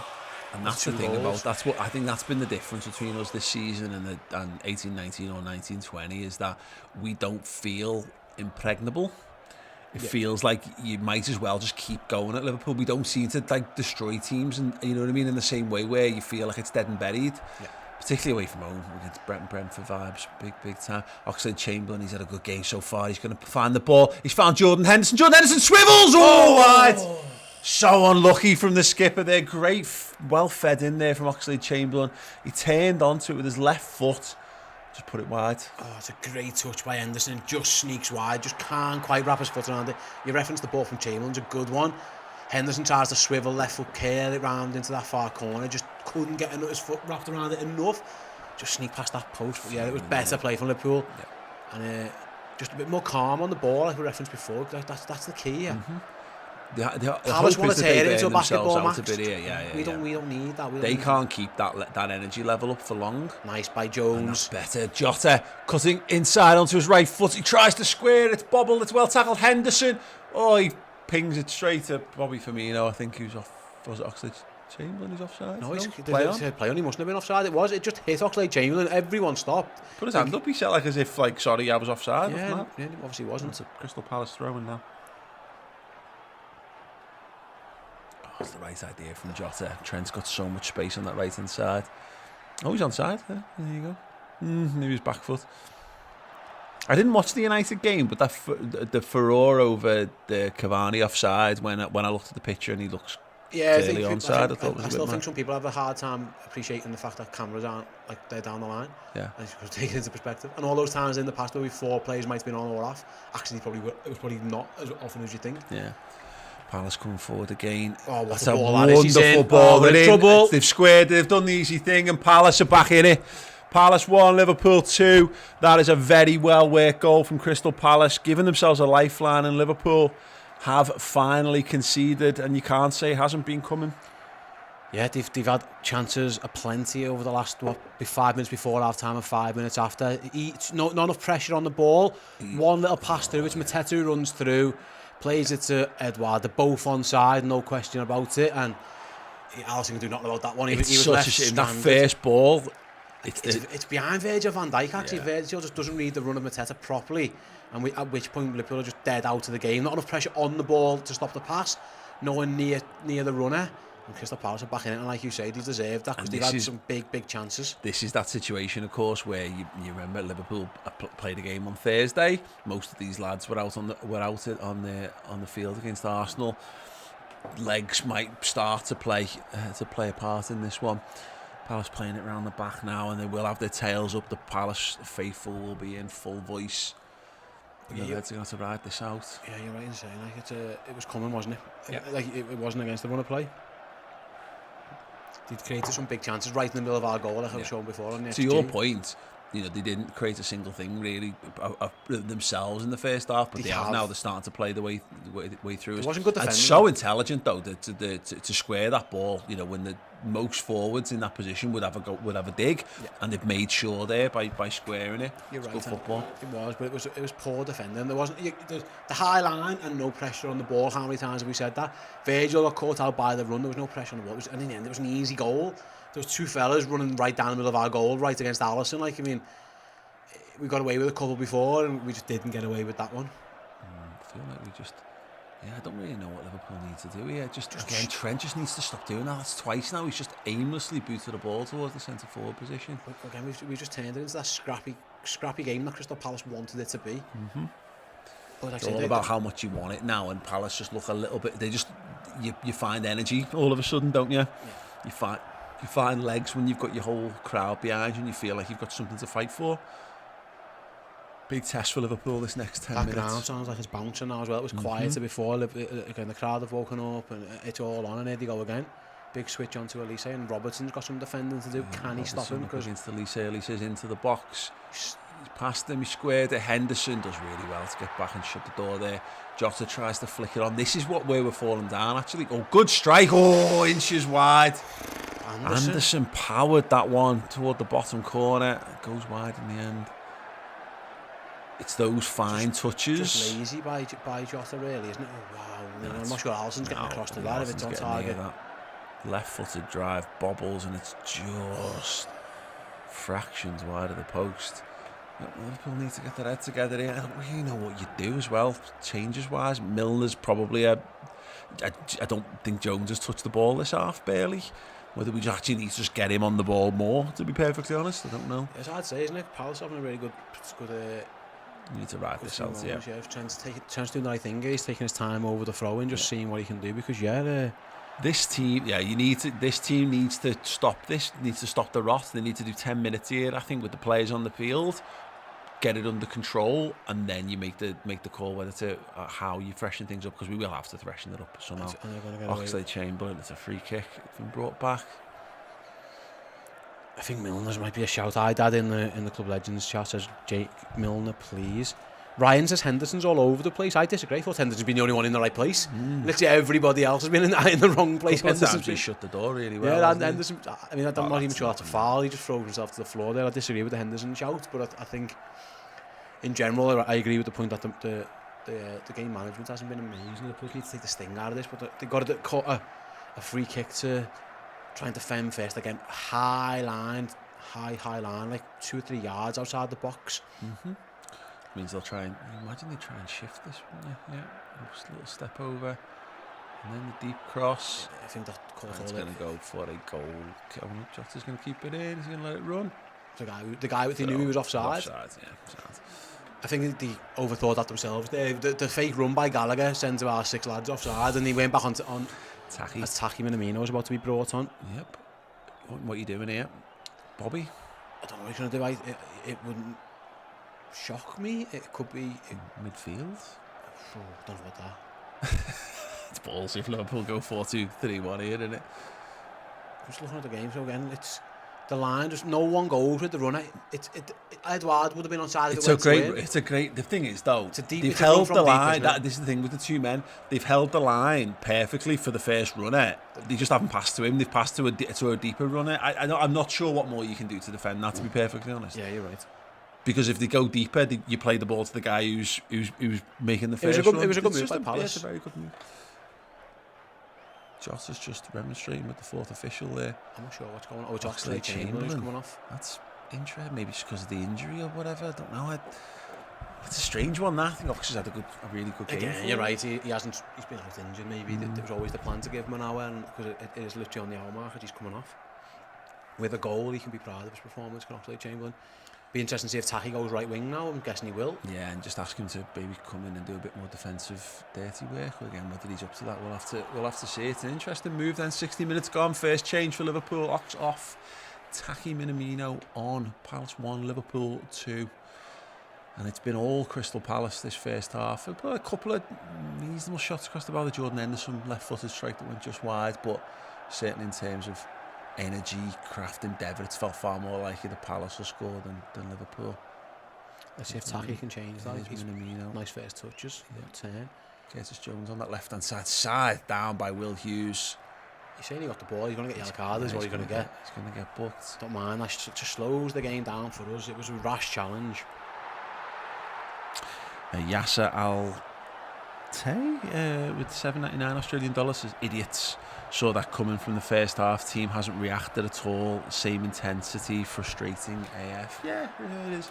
I mean, again, the point is the Palace have done the right thing. They've come swinging at Liverpool. The only thing they can do, and you're right. Yeah, I think it's a good work goal. How Liverpool respond now is going to be really telling. Near post cross in from the free kick, blocked, headed away, throwing high up. No, it is frustrating, particularly because this felt like a game where we were all over 10 40 minutes. Yeah, exactly. 10 minutes of just being tight. Breaks the back of this game at the start of the second half, which you've given them something to fight for. It's got a bit of the Chelsea game vibe to it. Yeah. Now where and the crowd's exactly that. You know, they only need one rather than two. Yeah, because right. a draw's a win for them. Because you're 2 goals down. Henderson flicks it on. Good reactions. Cleared away for now. Trent's going to try and keep it in. I thought Fabinho was going to get into that one. Trent quickly loops it over the top. It's headed down by Taki Minamino, or Bobby Firmino, sorry. It's all the way back to Gator, who quickly hands it back out. Yeah, so it looks like Taki has settled in on that right-hand side for Liverpool. Yeah, you've got to presume Oxlade-Chamberlain wasn't fit to do 90 minutes because he wouldn't have just pressing here from Diogo Jota. Yes, Jota really putting the pressure on. Palace, can they live with this? They've gone back to the goalie. It means there's no one to press the other centre half. Go out. And it's gone for a Liverpool throw. And that all comes from Jota slow. Why are we taking quick throws? Let's see if it comes to anything. But maybe it does. We go. This is why Bobby Firmino's in the box. Tries to cut it back across. Well blocked. He's going to pick the ball up again. He's got Curtis Jones with him. Opens his body up, sends it to Fabinho. Back to Jones. Jones down the line to Robbo. Gets it straight back. They need to find a way to work this to Trent Alexander-Arnold. Nice. Good play. Yeah, close control from Liverpool. Trent's on. Oh, no. That was never the pass for Jota there. He went for the well done. Well won back. Trent Alexander-Arnold. And he's dispossessed. Oh, my God. This game's wild. You're right. I mean, this is the nature of it. We're back to playing, needing tiny little fractional touches. The difference between carving a team open and giving the ball away. Yeah, we don't need to do it. Even that, like a little dink round the corner. Why do you need to do that there? Again, we're winning the game. Let's control the game. Get your heads on straight. Why do you need to do little flicks around the corner there when there was an easier pass on? I get trying to be brave and stuff, but I just think this game is one that needs the sting taken out of it a little bit.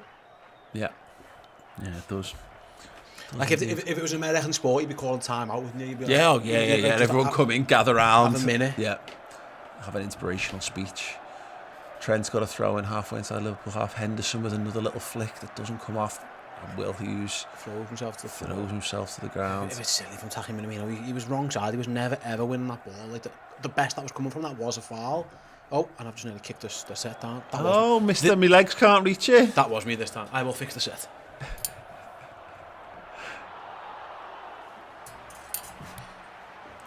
Well, Hughes just having a little squat there. I don't think I didn't touch it that time. I think he fucked it to him. I have. I'm not touching. My feet are way behind. So good. Okay. Right then, we've got. Yeah, they're saying there the only difference between Liverpool and City in terms of when scoring first is that they've won every time. We've dropped 3. We've gone to 3 draws. We've given away 3 draws from winning positions. Oh, Balls no, into the box, in the they box. brought it down. Fired across, well charged down. I'm going to try to fix this one more time. If not, I'm just going to have to leave it. Mitchell takes the quick throw in. It's all gotten very nervy, very edgy at the moment. Palace retreating. Back to Anderson. He's going to look and try and play it square to Ward. I think it's Ward. Goes to right back. Poor touch, Liverpool. Throw in. Well, we haven't got any more. I mean, with the exception of Kay Gordon, which I can't, there's no world where we're throwing Kay Gordon into this mix, I don't think. There's no more offensive substitutions in our locker. There's only closed down the game, and that's the tricky balance now. Yes, that's good by Robertson. But now where you're going to go with it? Good ball to try. Yeah, let's keep it. That's one bit. This team that's on the field needs to figure this out, because James Milner, I think at this point, is saying we're shutting the game down. Yeah, exactly that. And if it goes against you, you're going to go. You need to drag it out. You're making it harder for yourself to do that. Really, really, really interesting sort of 10 minutes looming for Liverpool here. And Palace just knocked that round really well. That's their crowd, brilliant. There's that long ball over the top was on. Liverpool cut the supply line at that time. Henderson's going to try and get the press on. Taki is now. Palace are passing around the press. Yeah, very, very well. All of a sudden, we're the ones chasing shadows, and they look really in control again. It's sort of worked out, isn't it? Yeah, well done. Joe Matip just marches, and he looks knackered. Whoever the lad was chasing that one down. Right, we need a song. Let's have Live a Bird. We've got these 1,000 likes, yeah. Maybe that's what the issue is. We are on 978. That's why. 22 more likes, get this win. Yeah, if you haven't dropped a like on this, there's nearly 3,000 people watching, and less than 1,000 likes. You're the reason why Liverpool are struggling in this game here. Oh, Taki, where you going? Taki Minamino bars a throw in the end, and my God, he needed to, because it looked like he was going nowhere fast. Bit of a blind alley there, wasn't he? Sub for them. They are bringing on number 10. Is that Eze, I think it is? Yeah. Edouard's going off, the goal scorer.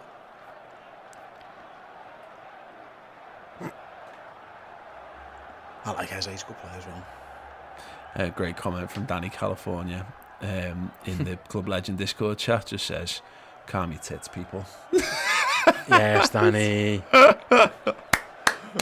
Absolutely, yeah. Come on. Be nice. Yeah, everyone just be nice to. Yeah, to quote Bill and Ted, be excellent to each other. There's no point in not. Trent with a lob throwing down the line. Bobby Firmino got fouled there. Is Eze's first touch. Eze plays it into space. Mateta misjudged the first, manages to get hold. Jordan Henderson's backtracking, defending. Feeds it to Firmino. Firmino tries to lay it onto Kurt Jones, just a little short. There's Guaita on the edge. Jordan Henderson putting on the intense pressure. They're going to go back to the goalkeeper. Jota's going to try and cover him. Oh, Guaita. Come on, Liverpool. Keep it up. Henderson's trying to cause panic. Well blocked from the skipper. Really good press by Liverpool. Trent. Oh, for fuck's sake, Trent. Liverpool. So much work to get the ball back, and then we just a little lazy swing of a leg gives it straight back to Crystal Palace. Oh, well done. Trent just shuts the door there. I think he was in. I think he's hurt himself as well. I think he's gone down. Hopefully he's gone down just because he doesn't want to draw attention. Handball. Yeah, handball. Will Hughes is losing his head big time here. That's what we like to see. Oh yeah, man. It's all feeling a little bit tense, isn't it? It's all feeling a little bit tense.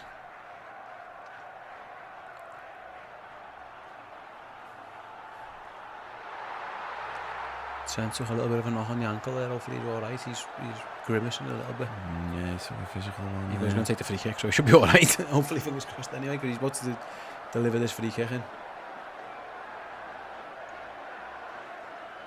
Yeah, we said we had Brentford, we had Brighton where Liverpool couldn't hold on when someone came rallying back. Chelsea was another one. Can they change that narrative?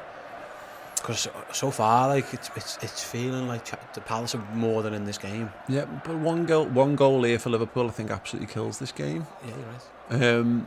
But they haven't really looked like scoring it. No. And since the Taki Minamino substitution, that's a slight worry. Liverpool again, just they're getting to stuff, but it's not. Everything's just bobbling Palace's way at this point. Ball in behind, Matip needs to be careful. Side netting, goal kick to Liverpool. Matip did well there. Yeah, he did. Trent asking for on ball, wasn't on ball. He needs to get back. He just ends up jogging back. So it's Fabinho ends up at right back. Eze knocks it round him. Joel Matip just thought there's enough to shut up in the end. He's got nowhere to go. Just blocks off the angle towards goal, doesn't he? Yeah, it was good defending in the end by Fabinho.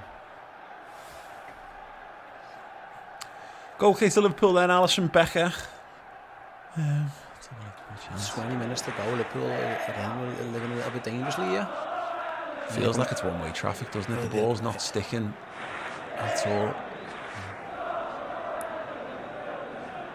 Well done, Jordan Henderson. Fabinho turns on it and gives it away. Honestly, they're all over us. We just can't get out. We can't string 3 passes together.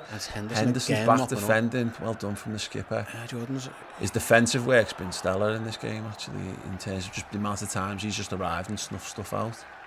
Liverpool just can't get out at the moment. Palace are surrounding them, swarming them. The tails are up. Liverpool. What's the out? There is no out ball. There's no knock over the top because there's no pace. Yep, that's what we've done. So that's the issue. Is like to get out, you're looking at holding up with the Jota, Firmino, Minamino. It's got to be Bobby's job if you can. Yeah, exactly. It's tough, yeah, but then obviously your midfielders are in 2 minds. Trent, get on your bike. Trent's been sent wide right. Jordan Henderson's making that run just inside him. Trent tries to find him. He's got Henderson once again on the overlap. Great run from the skipper. Loops it over to the back post. Jota can't bring it down. Headed away for now. Got to keep them penned in here now, Liverpool. Curtis Jones takes it. Gives it to Jota. Andy Robertson's looking for a pass. Goes to Trent Alexander-Arnold's very narrow on the inside. Outside him is Jordan Henderson. Inside him is Bobby Firmino. He's to the byline. He Cruyffs it back. Finds the skipper. Henderson's chance to cross. He's gone deep. Oh my word. It was a hell of a ball. No one there attacking it at the far post.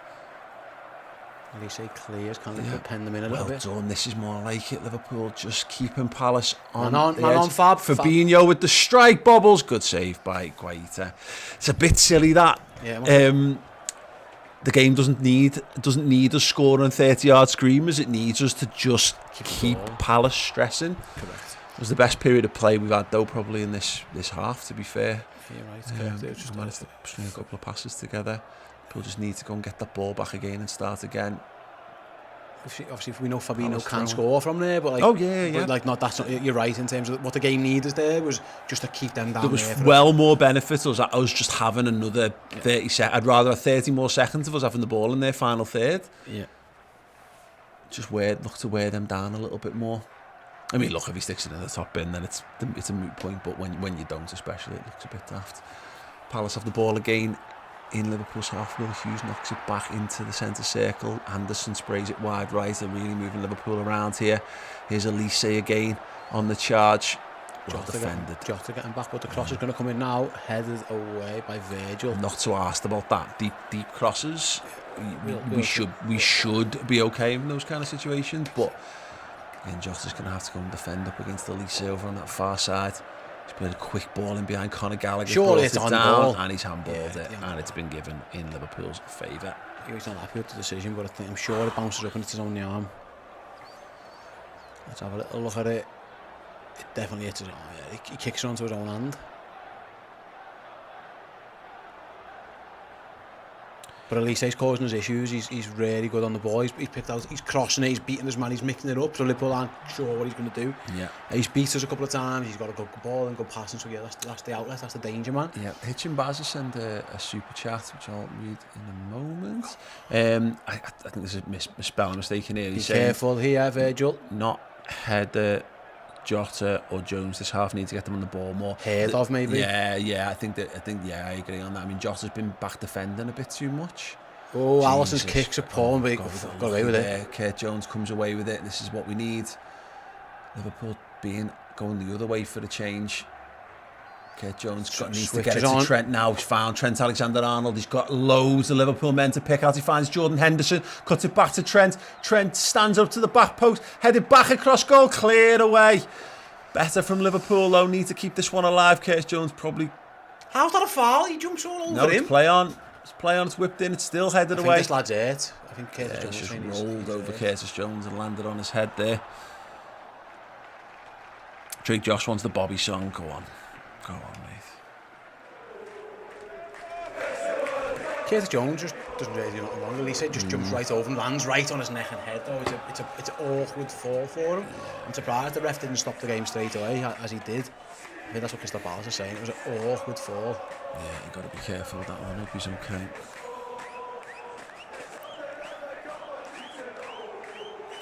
Yeah, wow. You look, what's the solution here? Well, the issue we've got here, and we said this, is that he's bringing someone over. He's asking someone to come and have a chat with him. I don't know who it's going to be. It's Henderson, obviously, and Jones. We've done really well to a point in this game. We've got to find it. We've got to find an energy level here that we haven't had, and this is going to be the mark of this season. I think we're going to have to plumb a depth. Some of these lads who've played a lot of footy in the last week, particularly, are going to have to find something in reserve here to dig this one out. Yeah, you're right. Because it's not going to be easy, pal. So they're only going to get more and more adventurous, aren't they? Yeah. At some point, they're just going to forget about even considering a third goal for Liverpool. They're just going to throw the kitchen sink at us. Mm-hmm. And as it stands, Liverpool are creaking. They haven't broke yet, but they creaked a little bit. But yeah, I think Liverpool again. Hopefully this lad's alright, by the way. Looks like he's up and about. Yeah. It was an awkward fall there, but to bring there's the subs. It's Ayew and Benteke about to come on, so the two obvious subs are about to enter the fray. I wonder who goes off. More direct running. Maybe Mateta. Well, definitely Mateta for Benteke, you'd imagine. Is Elise coming off? Well, I'm sure he looks. He's going to check on him. I think they'll want to keep him on the pitch. They'll want him on the right. They'll want what's his face, Eze on the left, won't they? And then who's attack? Maybe Conor Gallagher. We'll find out. So 12-4-9 is the first sub, obviously. So there we go. 12 is Will Hughes. So they're taking a centre midfield 4-4-2 almost, maybe. They're going for this here. Hughes off, Ayew on. Benteke is coming on 2, you'd imagine. Okay, it could be Mateta, you would think. We haven't quite seen the ball go up just yet. Yeah, it is, yeah. Mateta and Hughes off, Ayew and Benteke on for Crystal Palace. This is Palace's big dig, which is interesting actually, because obviously, does that change their style of play? We'll have to see. I mean, hopefully it's one of them where they just resort to mad long balls and that just becomes a physical challenge for Matip and Verge. But hopefully it takes them a couple of minutes just to adjust to what they're doing and gives Liverpool a little bit of a breath to get back into this game. We'll have to see. Matip wins the header. Jordan Henderson. Well, automatically there's a little bit more space in midfield. Yeah, it's 3 against 2 in their century, you'd think. They're going more 4-4-2 now. Mm-hmm. Well, here we are, ladies and gentlemen. It's Navy. 12.5 minutes of normal time, probably a couple of minutes, 2 or 3 minutes of added time as it stands. Liverpool, 3 points, absolutely essential if they want to get into a title race this season. Can they dig deep and find what it needs to get over the line? We'll be 15 minutes from now, we'll know the answer. Diogo Jota doing well to press there. It's gone back to Guaita. It's Navy. Taki Minamino putting the press on Palace, just knocking it around the back. If we're happy to let them keep it there now, we're almost inviting the long ball. There it comes. Can we deal with it? That's the first Big question. long ball over Robertson the top. nods it past Alisson. Oh, Alisson claimed it. Andy Robertson now goes, calm it down. Oh, it looked like a disaster from the second he goes to head of this ball back. He heads it back. He nearly goes past Alisson with it. One of the hardest situations in footy, that heading the ball back to your own Russian goalkeeper. Yeah, I don't know what the solution Anderson was, but putting in the end he got pressure away with on it. there. Well done, Jordan. Well won back from, is that Curtis Jones? Yeah. And Guaita will claim the ball and bowl it out again. Palace now, look at it. This looks like how this looks laid out here is Palace are now facing a 12-minute test to run Liverpool down here and get the win, which is quite funny because I feel like the amount of times I've watched this game in reverse, where we're not putting tons of pressure on their defence. We're saying, go on, we're going to get ourselves in shape here. You try and work your way through us. Big test for the Reds, this. The ball in behind. Liverpool hoping there's going to be an offside flag, but I don't think there's one coming. And it is. Oh, there is. Offside, Benteke. We've had just a minute here now where what you referenced is that they're going to change a little bit, and they haven't quite adapted. Like, they've had a couple of long balls now that we've dealt with quite well. I mean, I don't know who's offside there. He looks miles onside, both of them. Yeah. Oh, it's close. Number 9, Ayew was maybe off. I'm not sure Benteke was, but either way, There's been a shoulder offside there, if anything. Yeah, it's strange how we were so good for 40. And well, again, this is this. Listen, Palace deserve credit, bad way. You can't say, oh, Liverpool are this. Palace have played well and they've reacted well. Well, look, we're saying we were crediting Southampton for having a go at Man City. Like, Palace are having a go at us. We need football teams in this league to have bottle to go up against. This team is just frustrating because it's against us. We just would like to just automatically be in a title race. Yeah. Liverpool don't deserve to be in a title race if they can't win this game of football. That's the long and short of it. Ball over the top. Jota's going to chase it down. The keeper's come a long way. Bobby's fighting.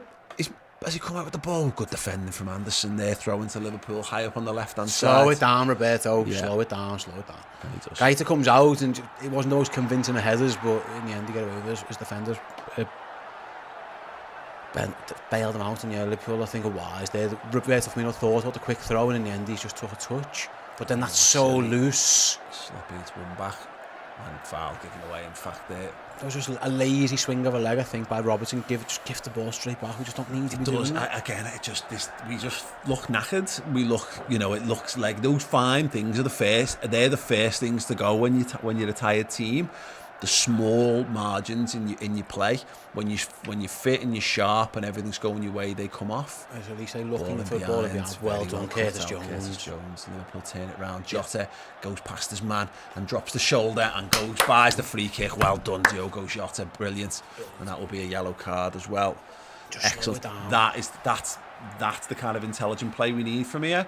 Look, I would much infinitely prefer if Liverpool can just go and get a game and put the goal and put this one to bed. But if we have to shit house our way to 3 points, and speaking of which, here comes James Milner, the master of the tactical foul and tactical being fouled. Who do you think? How long before he gets a yellow card? Probably. Or Bobby. I'd be surprised it's Bobby. I mean, it could be because you could put Jones left. Put Jones on the left-hand side. Depends who's the freshest, really, doesn't it? My feeling it's going to be. My gut feeling it's going to be Curtis Jones, but I don't know. Let's see. 8 minutes of normal time. Whoa, this is living, lads. Lads and ladies, this is living. This is feeling your feelings around the football. Long ball pumped in. Once again, sent over the top. The keeper's in no man's land. He's gone for the lob, and Alisson gets back and touches it round the post. Remonstrates with the referee. I don't know whether he's offside. He's definitely not. Miles onside. Andy Robertson didn't hold him back. He's gone for the lob. Alisson did just enough. Clatters into the post. It's too simple, that, isn't it? It's too easy. Our line's well too high to beat. If it's that high with no pressure on the ball, it's suicide. Yeah. Corner comes in. Corner headed down. Hoof away by Andy Robertson. Clear for Liverpool.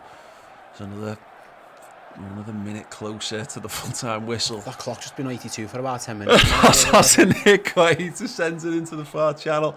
It's nodded down. Benteke misses it. Fabinho now. Jota turns on it. Gives it away. Just can't get out. Liverpool cannot get out. just can't. It's just relentless pressure now. Come on, Taki, you got to get across there, mate. It's just absolutely relentless pressure. They just can't. Forward, that's fine. We can deal with that. It's Curtis Jones, though, just kicks it high, and Palace are going to come at us again. There's no out ball. That's the problem here. There's no out ball. Liverpool need to be just. I don't know how they can rectify that. But I am 10p, 5p here. Yeah. Big box, little box. Big sweeping ball in Alisson should claim that. Well done, big. Take every single second out of this game, Ali.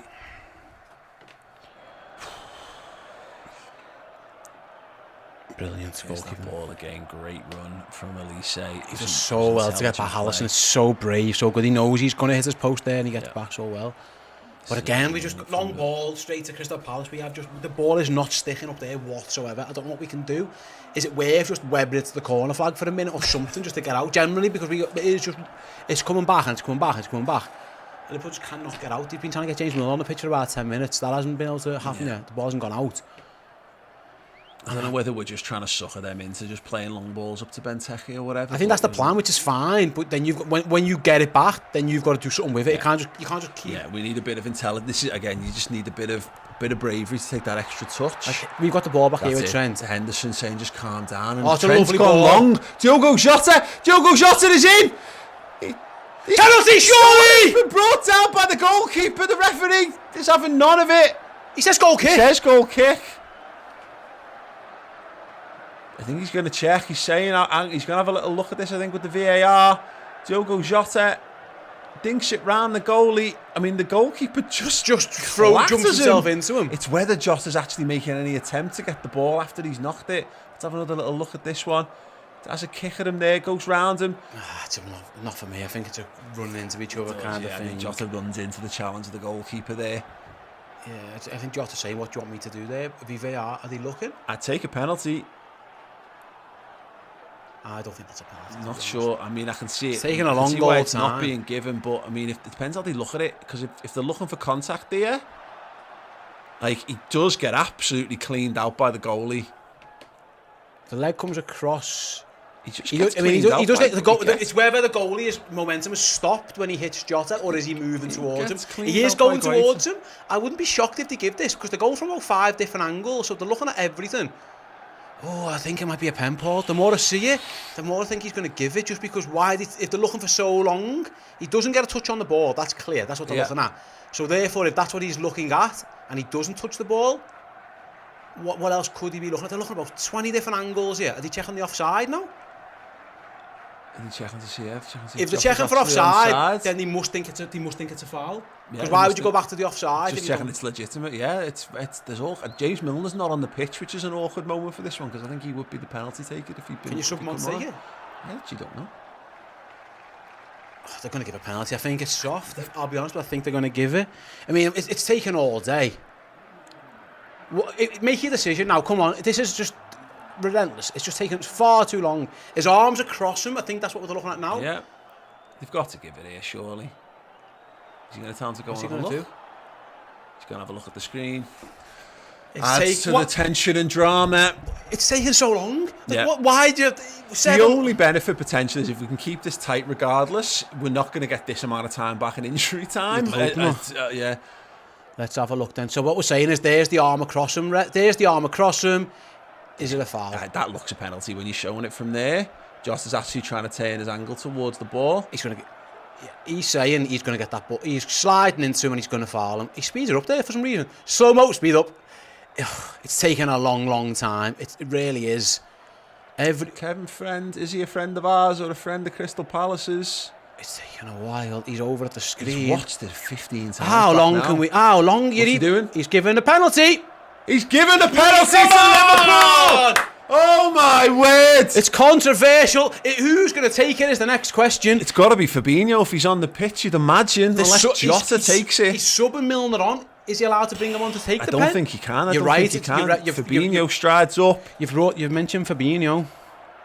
That's a big call from Kevin Friend. Crystal and this Palace is a big moment in Liverpool's season. Can Fabinho score from the spot? Can he put this game to bed? Liverpool have been rocked since about the 40th minute. It's been all Crystal Palace this half. Crystal Palace are furious. Absolutely furious. It's taken a long time between the foul and the penalty to be given. Come on. Fabinho Come on, scores against Shrewsbury from the penalty spot, doesn't he? Can he on, do it Fab. at Crystal Palace in a much This bigger could be moment? a telling moment in Liverpool's season. Put this game to bed. Come on, Fabinho. Fab. Come on, Fab. Let's go. Let's go. Come on, Fab. Referee blows his whistle. Let's It's go. a short run up from the Brazilian. And he's there! Yeah! That's what Liverpool did! Come on! The penalty spot! Yes! That was so rubbish. No idea what that was! Come on! Oh, breathe. Oh, what a moment for Liverpool. Breathe your breaths. And breathe. Wow! Is what it feels like to be alive, ladies and gentlemen. Alive in life, alive in the title race. Crystal Palace 1, Liverpool 3. We have been atrocious this half.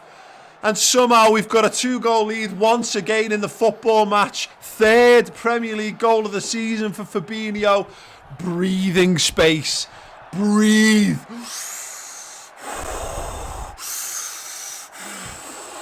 Breathing life into Liverpool's title challenge. Manchester City will be watching this and they will be devastated. They will. The Liverpool fans are jubilant. The Man City fans will be on the floor. They'll be turning off what's on now. Songs of praise. Flicking around looking for anything to distract themselves. Do you think it was a pen? regretting watching it. Yeah.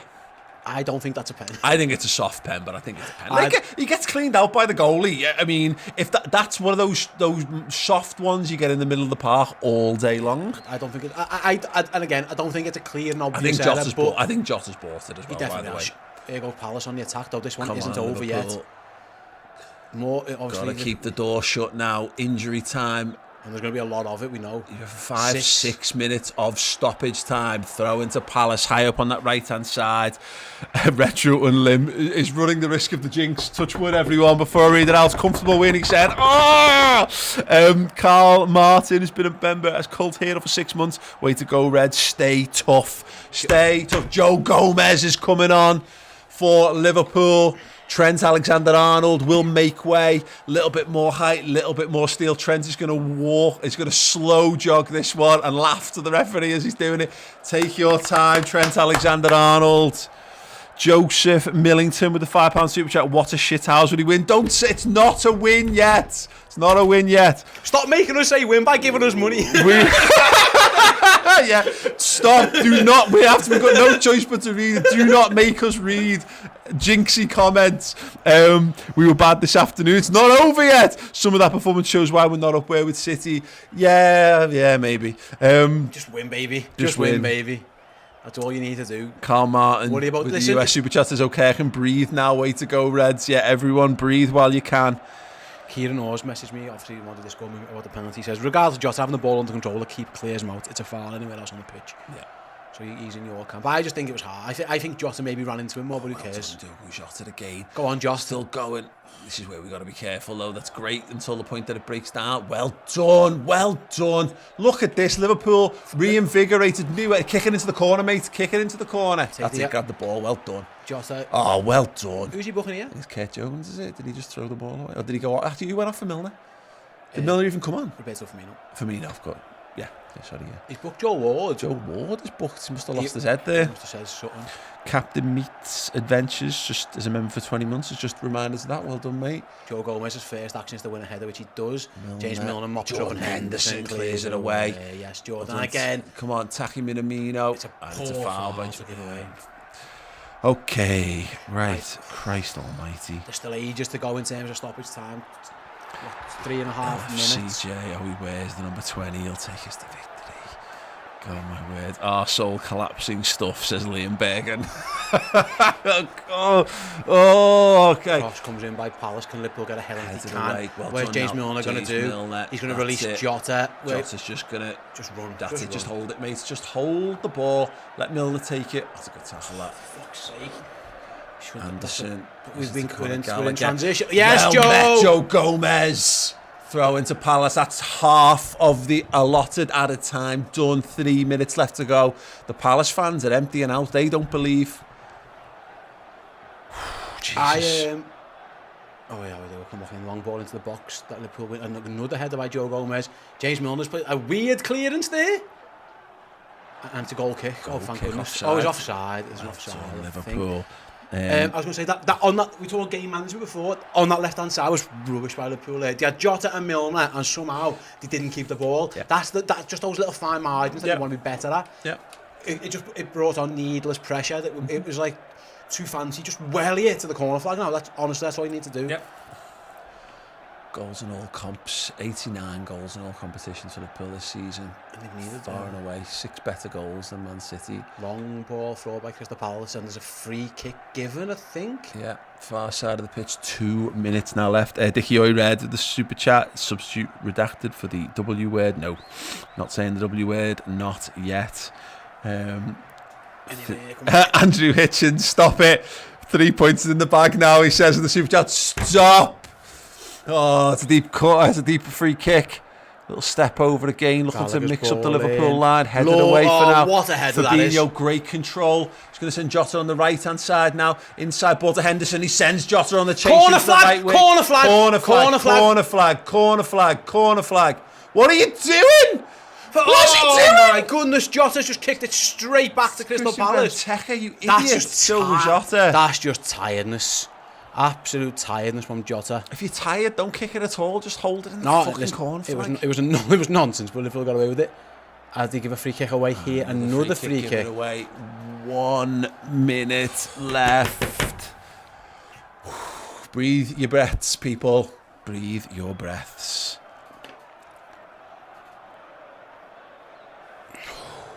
Long ball into the box. Alisson comes and claims it. Surely. You beautiful Brazilian bastard. I love you so much. Man of as the his match. name comes up as the man of the match, rightly so. Magnificent display from Liverpool's goalkeeper today. Yeah, absolutely. He looked like he struck out of bed. He looks like we found them somewhere, but yeah, absolutely. Long kick. It's going all the way back to Guaita. It was too long from Alisson. Maybe take that man of the match award off him. I think he's just like when it's the final 30 seconds. This should be. Surely. The Palace fans have half gone home, surely. Long punt for by Palace. One more for Rob. Andy Robertson deals with that. Conor Gallagher wants to get on it. Elise, he's been great. He's a superstar in the making, yeah, that kid, he isn't is. He is. Well done. Liverpool win the ball back. Henderson's going now. Down the line. There we go. Jordan. He's going to try and fantastic. He's going to try and give Taki Minamino a goal. He's dancing on it. Back heel. Lovely. But you know, that's been Liverpool's game. Yeah! And the full-time whistle goes! Yes! Oh, Jesus, where Liverpool's title challenge is somehow alive and well in 2022. Mate, what a weekend. Say it now. It's a win, says Hiram with a $2 super chat. You can say it. Yeah, I can say it now. It is a win for Liverpool, and my God, they put us through the emotional ringer there once again. The Palace players remonstrating with the referee, Kevin Friend, after about 75 viewings collectively from the VAR and himself on the screen, deciding that Diogo Jota was felled for a penalty by Guaita. Fabinho converted, and Liverpool take home a massive, huge, potentially decisive 3 points. When we look back at this season, could this be the moment where Liverpool's title challenger was born? I think you're right to reference earlier, Paul, the 3 games in a week. It's been the same lads. They play Brentford, then they play Arsenal, then they go again. And I think that told we looked very, very tired from about 60 minutes onwards. What I would say is that you saw a game of 2 halves. It was almost like an amazing 40 minutes for Liverpool, like one of the best 40-minute openings to a game I've seen us have. We were absolutely fantastic. Then we made a couple of sloppy mistakes, a couple of sloppy errors that Palace got in, and Alisson bails us out. And then at half-time, I'm saying, cut those out. They haven't created much, we'll be fine. Well, I was wrong because they created plenty. Conor Gallagher nearly scores. Then we have the back heel off Eduardo and another amazing save by Alisson. Then they get the goal, and then for about, 30 minutes, Liverpool just couldn't get a kick. It wasn't like we were creating loads of chances ourselves. They have the lob, Alisson nearly gets lobbed and gets back as well. So Palace, credit to Crystal Palace, they give us everything we could handle and more there. Absolutely. And on another day, a team with a lesser goalkeeper loses that game, but thankfully, we've got the best goalkeeper in the world plays for us, and he bails us out. But that's what you pay £75 million for when you buy a goalie. He wins you points and he wins you football matches. And as much as we've scored 3 goals there, Paul, our goalkeeper, was the best player, and he wins us that football game. Yep, absolutely. And even like again, a bit of canniness and the willingness to work at the end. We were subpar there, but you know, Liverpool have now navigated the AFCON period. Yes. And the FA, look, because for me, the FA Cup is just a free hit. You know, we should be able, if you get knocked out by Cardiff with the team that you put out against Cardiff, then shit happens. But ultimately, we had these 2 league games and we needed to take 6 points from them. And we've taken 6 points and we've scored 6 goals in 2 games in doing it as well. And I know it was hard bloody work at times in both of them. It was a bit of a flip reverse of the Brentford game. The Brentford first half was harder and the second half was much easier. Yes. We ran out of legs big time in that half, and Palace, we said this in the build-up to the game, they had a lot of options off the bench there that Liverpool simply didn't have. And they had legs. They look fresher, they look fitter, they look quicker. The goal comes, we're just half a yard off we're half a yard not closing the ball down, we're half a yard on the run. It just didn't seem like it was going right. We got a bit of luck here and there, so obviously with the decision, which we obviously will talk about later, but Palace had enough chances there, I'll be honest. They missed a couple themselves. Our goalie just hasn't, again, I reference the goalkeeper, he deserves all the praise. Because if we were 3 points clear at the top of the Premier League, we'd call that title winning form. But we're all absolutely shitting our pants at every stage because we're chasing things down and we can afford no slips whatsoever. It's done.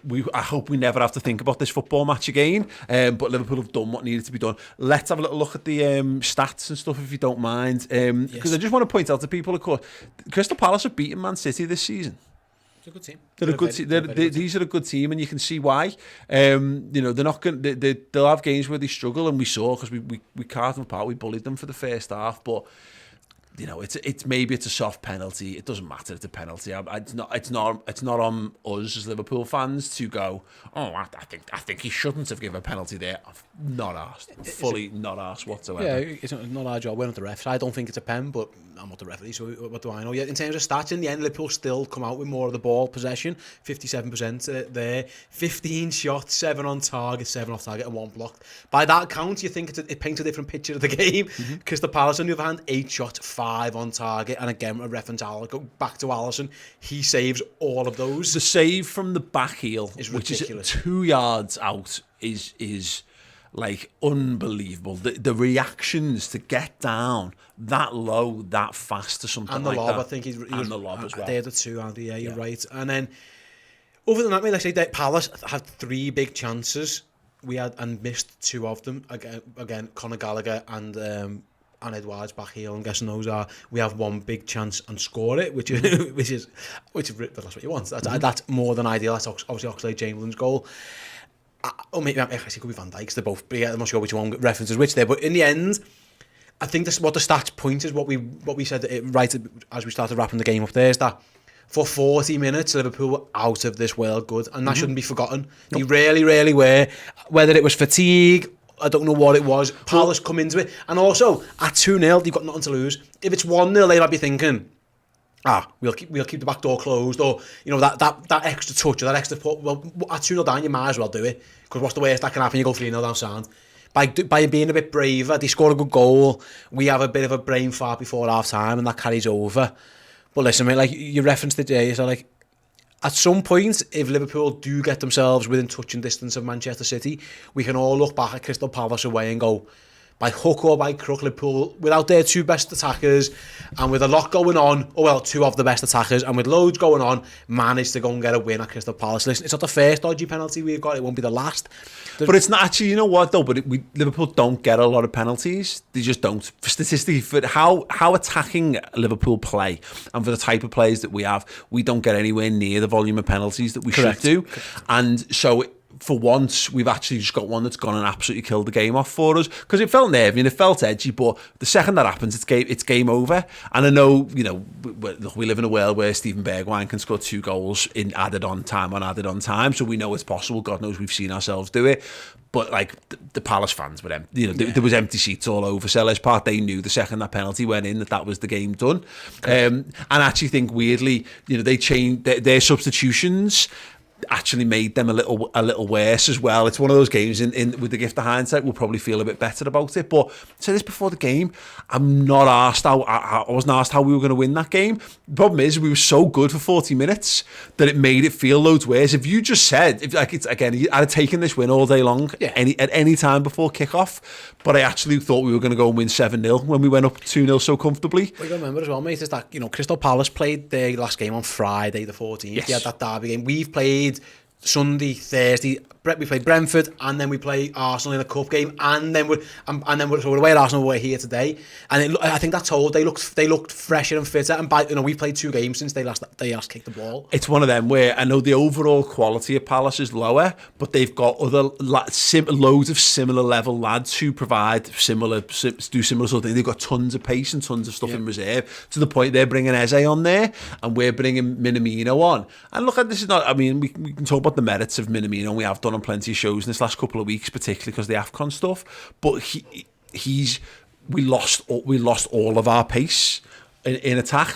You know, we lost an outball. We lost the ability to just kick it into a channel and run things down. And they bring in another lad who can continue to stretch us. Bring Ayo on, bring Benteke on. And that's what happens. I reference it again. When you're 2 down, you don't have to worry about bringing defenders on. You might as well just go for it. So they take Will Hughes off at 2-1, don't you? And then go for it again. I actually think we managed that situation. I think it hurt Crystal Palace to make that sub. If I'm a Palace fan, I'm thinking, why did we make that sub? Because they were more dangerous with Edouard going in behind. If you want to lump at Benteke all day, I reckon we'll cope with that. Definitely. We'll be all right with that. When they made that sub, it was a bit of a strange one. And it makes perfect sense. That's them throwing the kitchen sink at it, isn't it? But I agree. I think that plays into our hands, because you're gonna go long to Liverpool. You're gonna throw crosses into the box. All the best, because it's Virgil van Dijk and Joe Mata. And the goalie comes out and collects the goalie. They'll have that all day long. I actually thought the way Liverpool defended, we can argue. I'm sure people go, Liverpool's defence was leaky.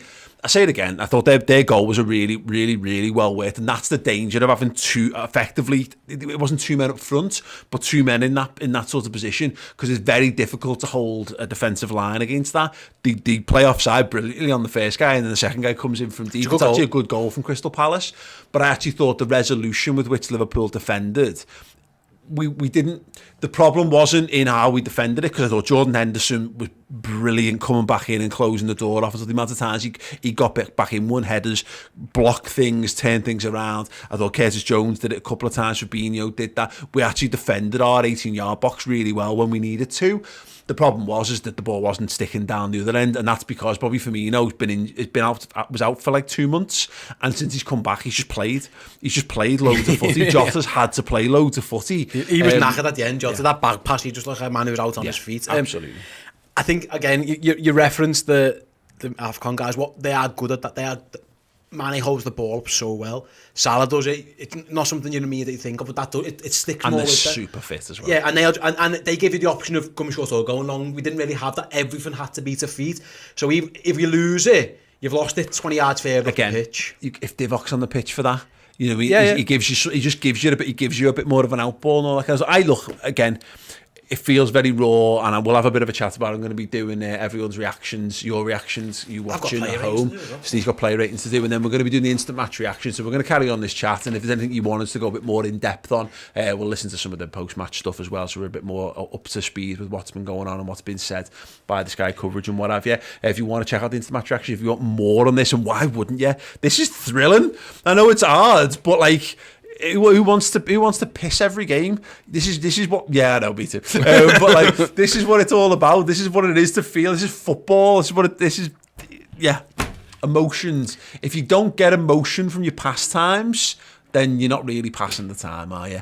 Yeah, I will return very shortly on YouTube. Steve will return just after that, and then both of us will be over on Redmen Plus. So what you got to do there is go to the redmentv.com. The post is right there. It's right there, Crystal Palace instant match reaction. You just click that. That is in the slider bar at the top. If you click the join today, the big yellow button down the right hand side of the page, you can get that live streaming as a video show, and after the fact, shortly after this evening, as a podcast as well. So if you want more video and podcast coverage of this game, there's that. And then on tomorrow morning at 10:30 a.m, we're live streaming the Final Word show as well. So plenty to keep you going. Anyway, yes, I will return very shortly. Thank you, Steve.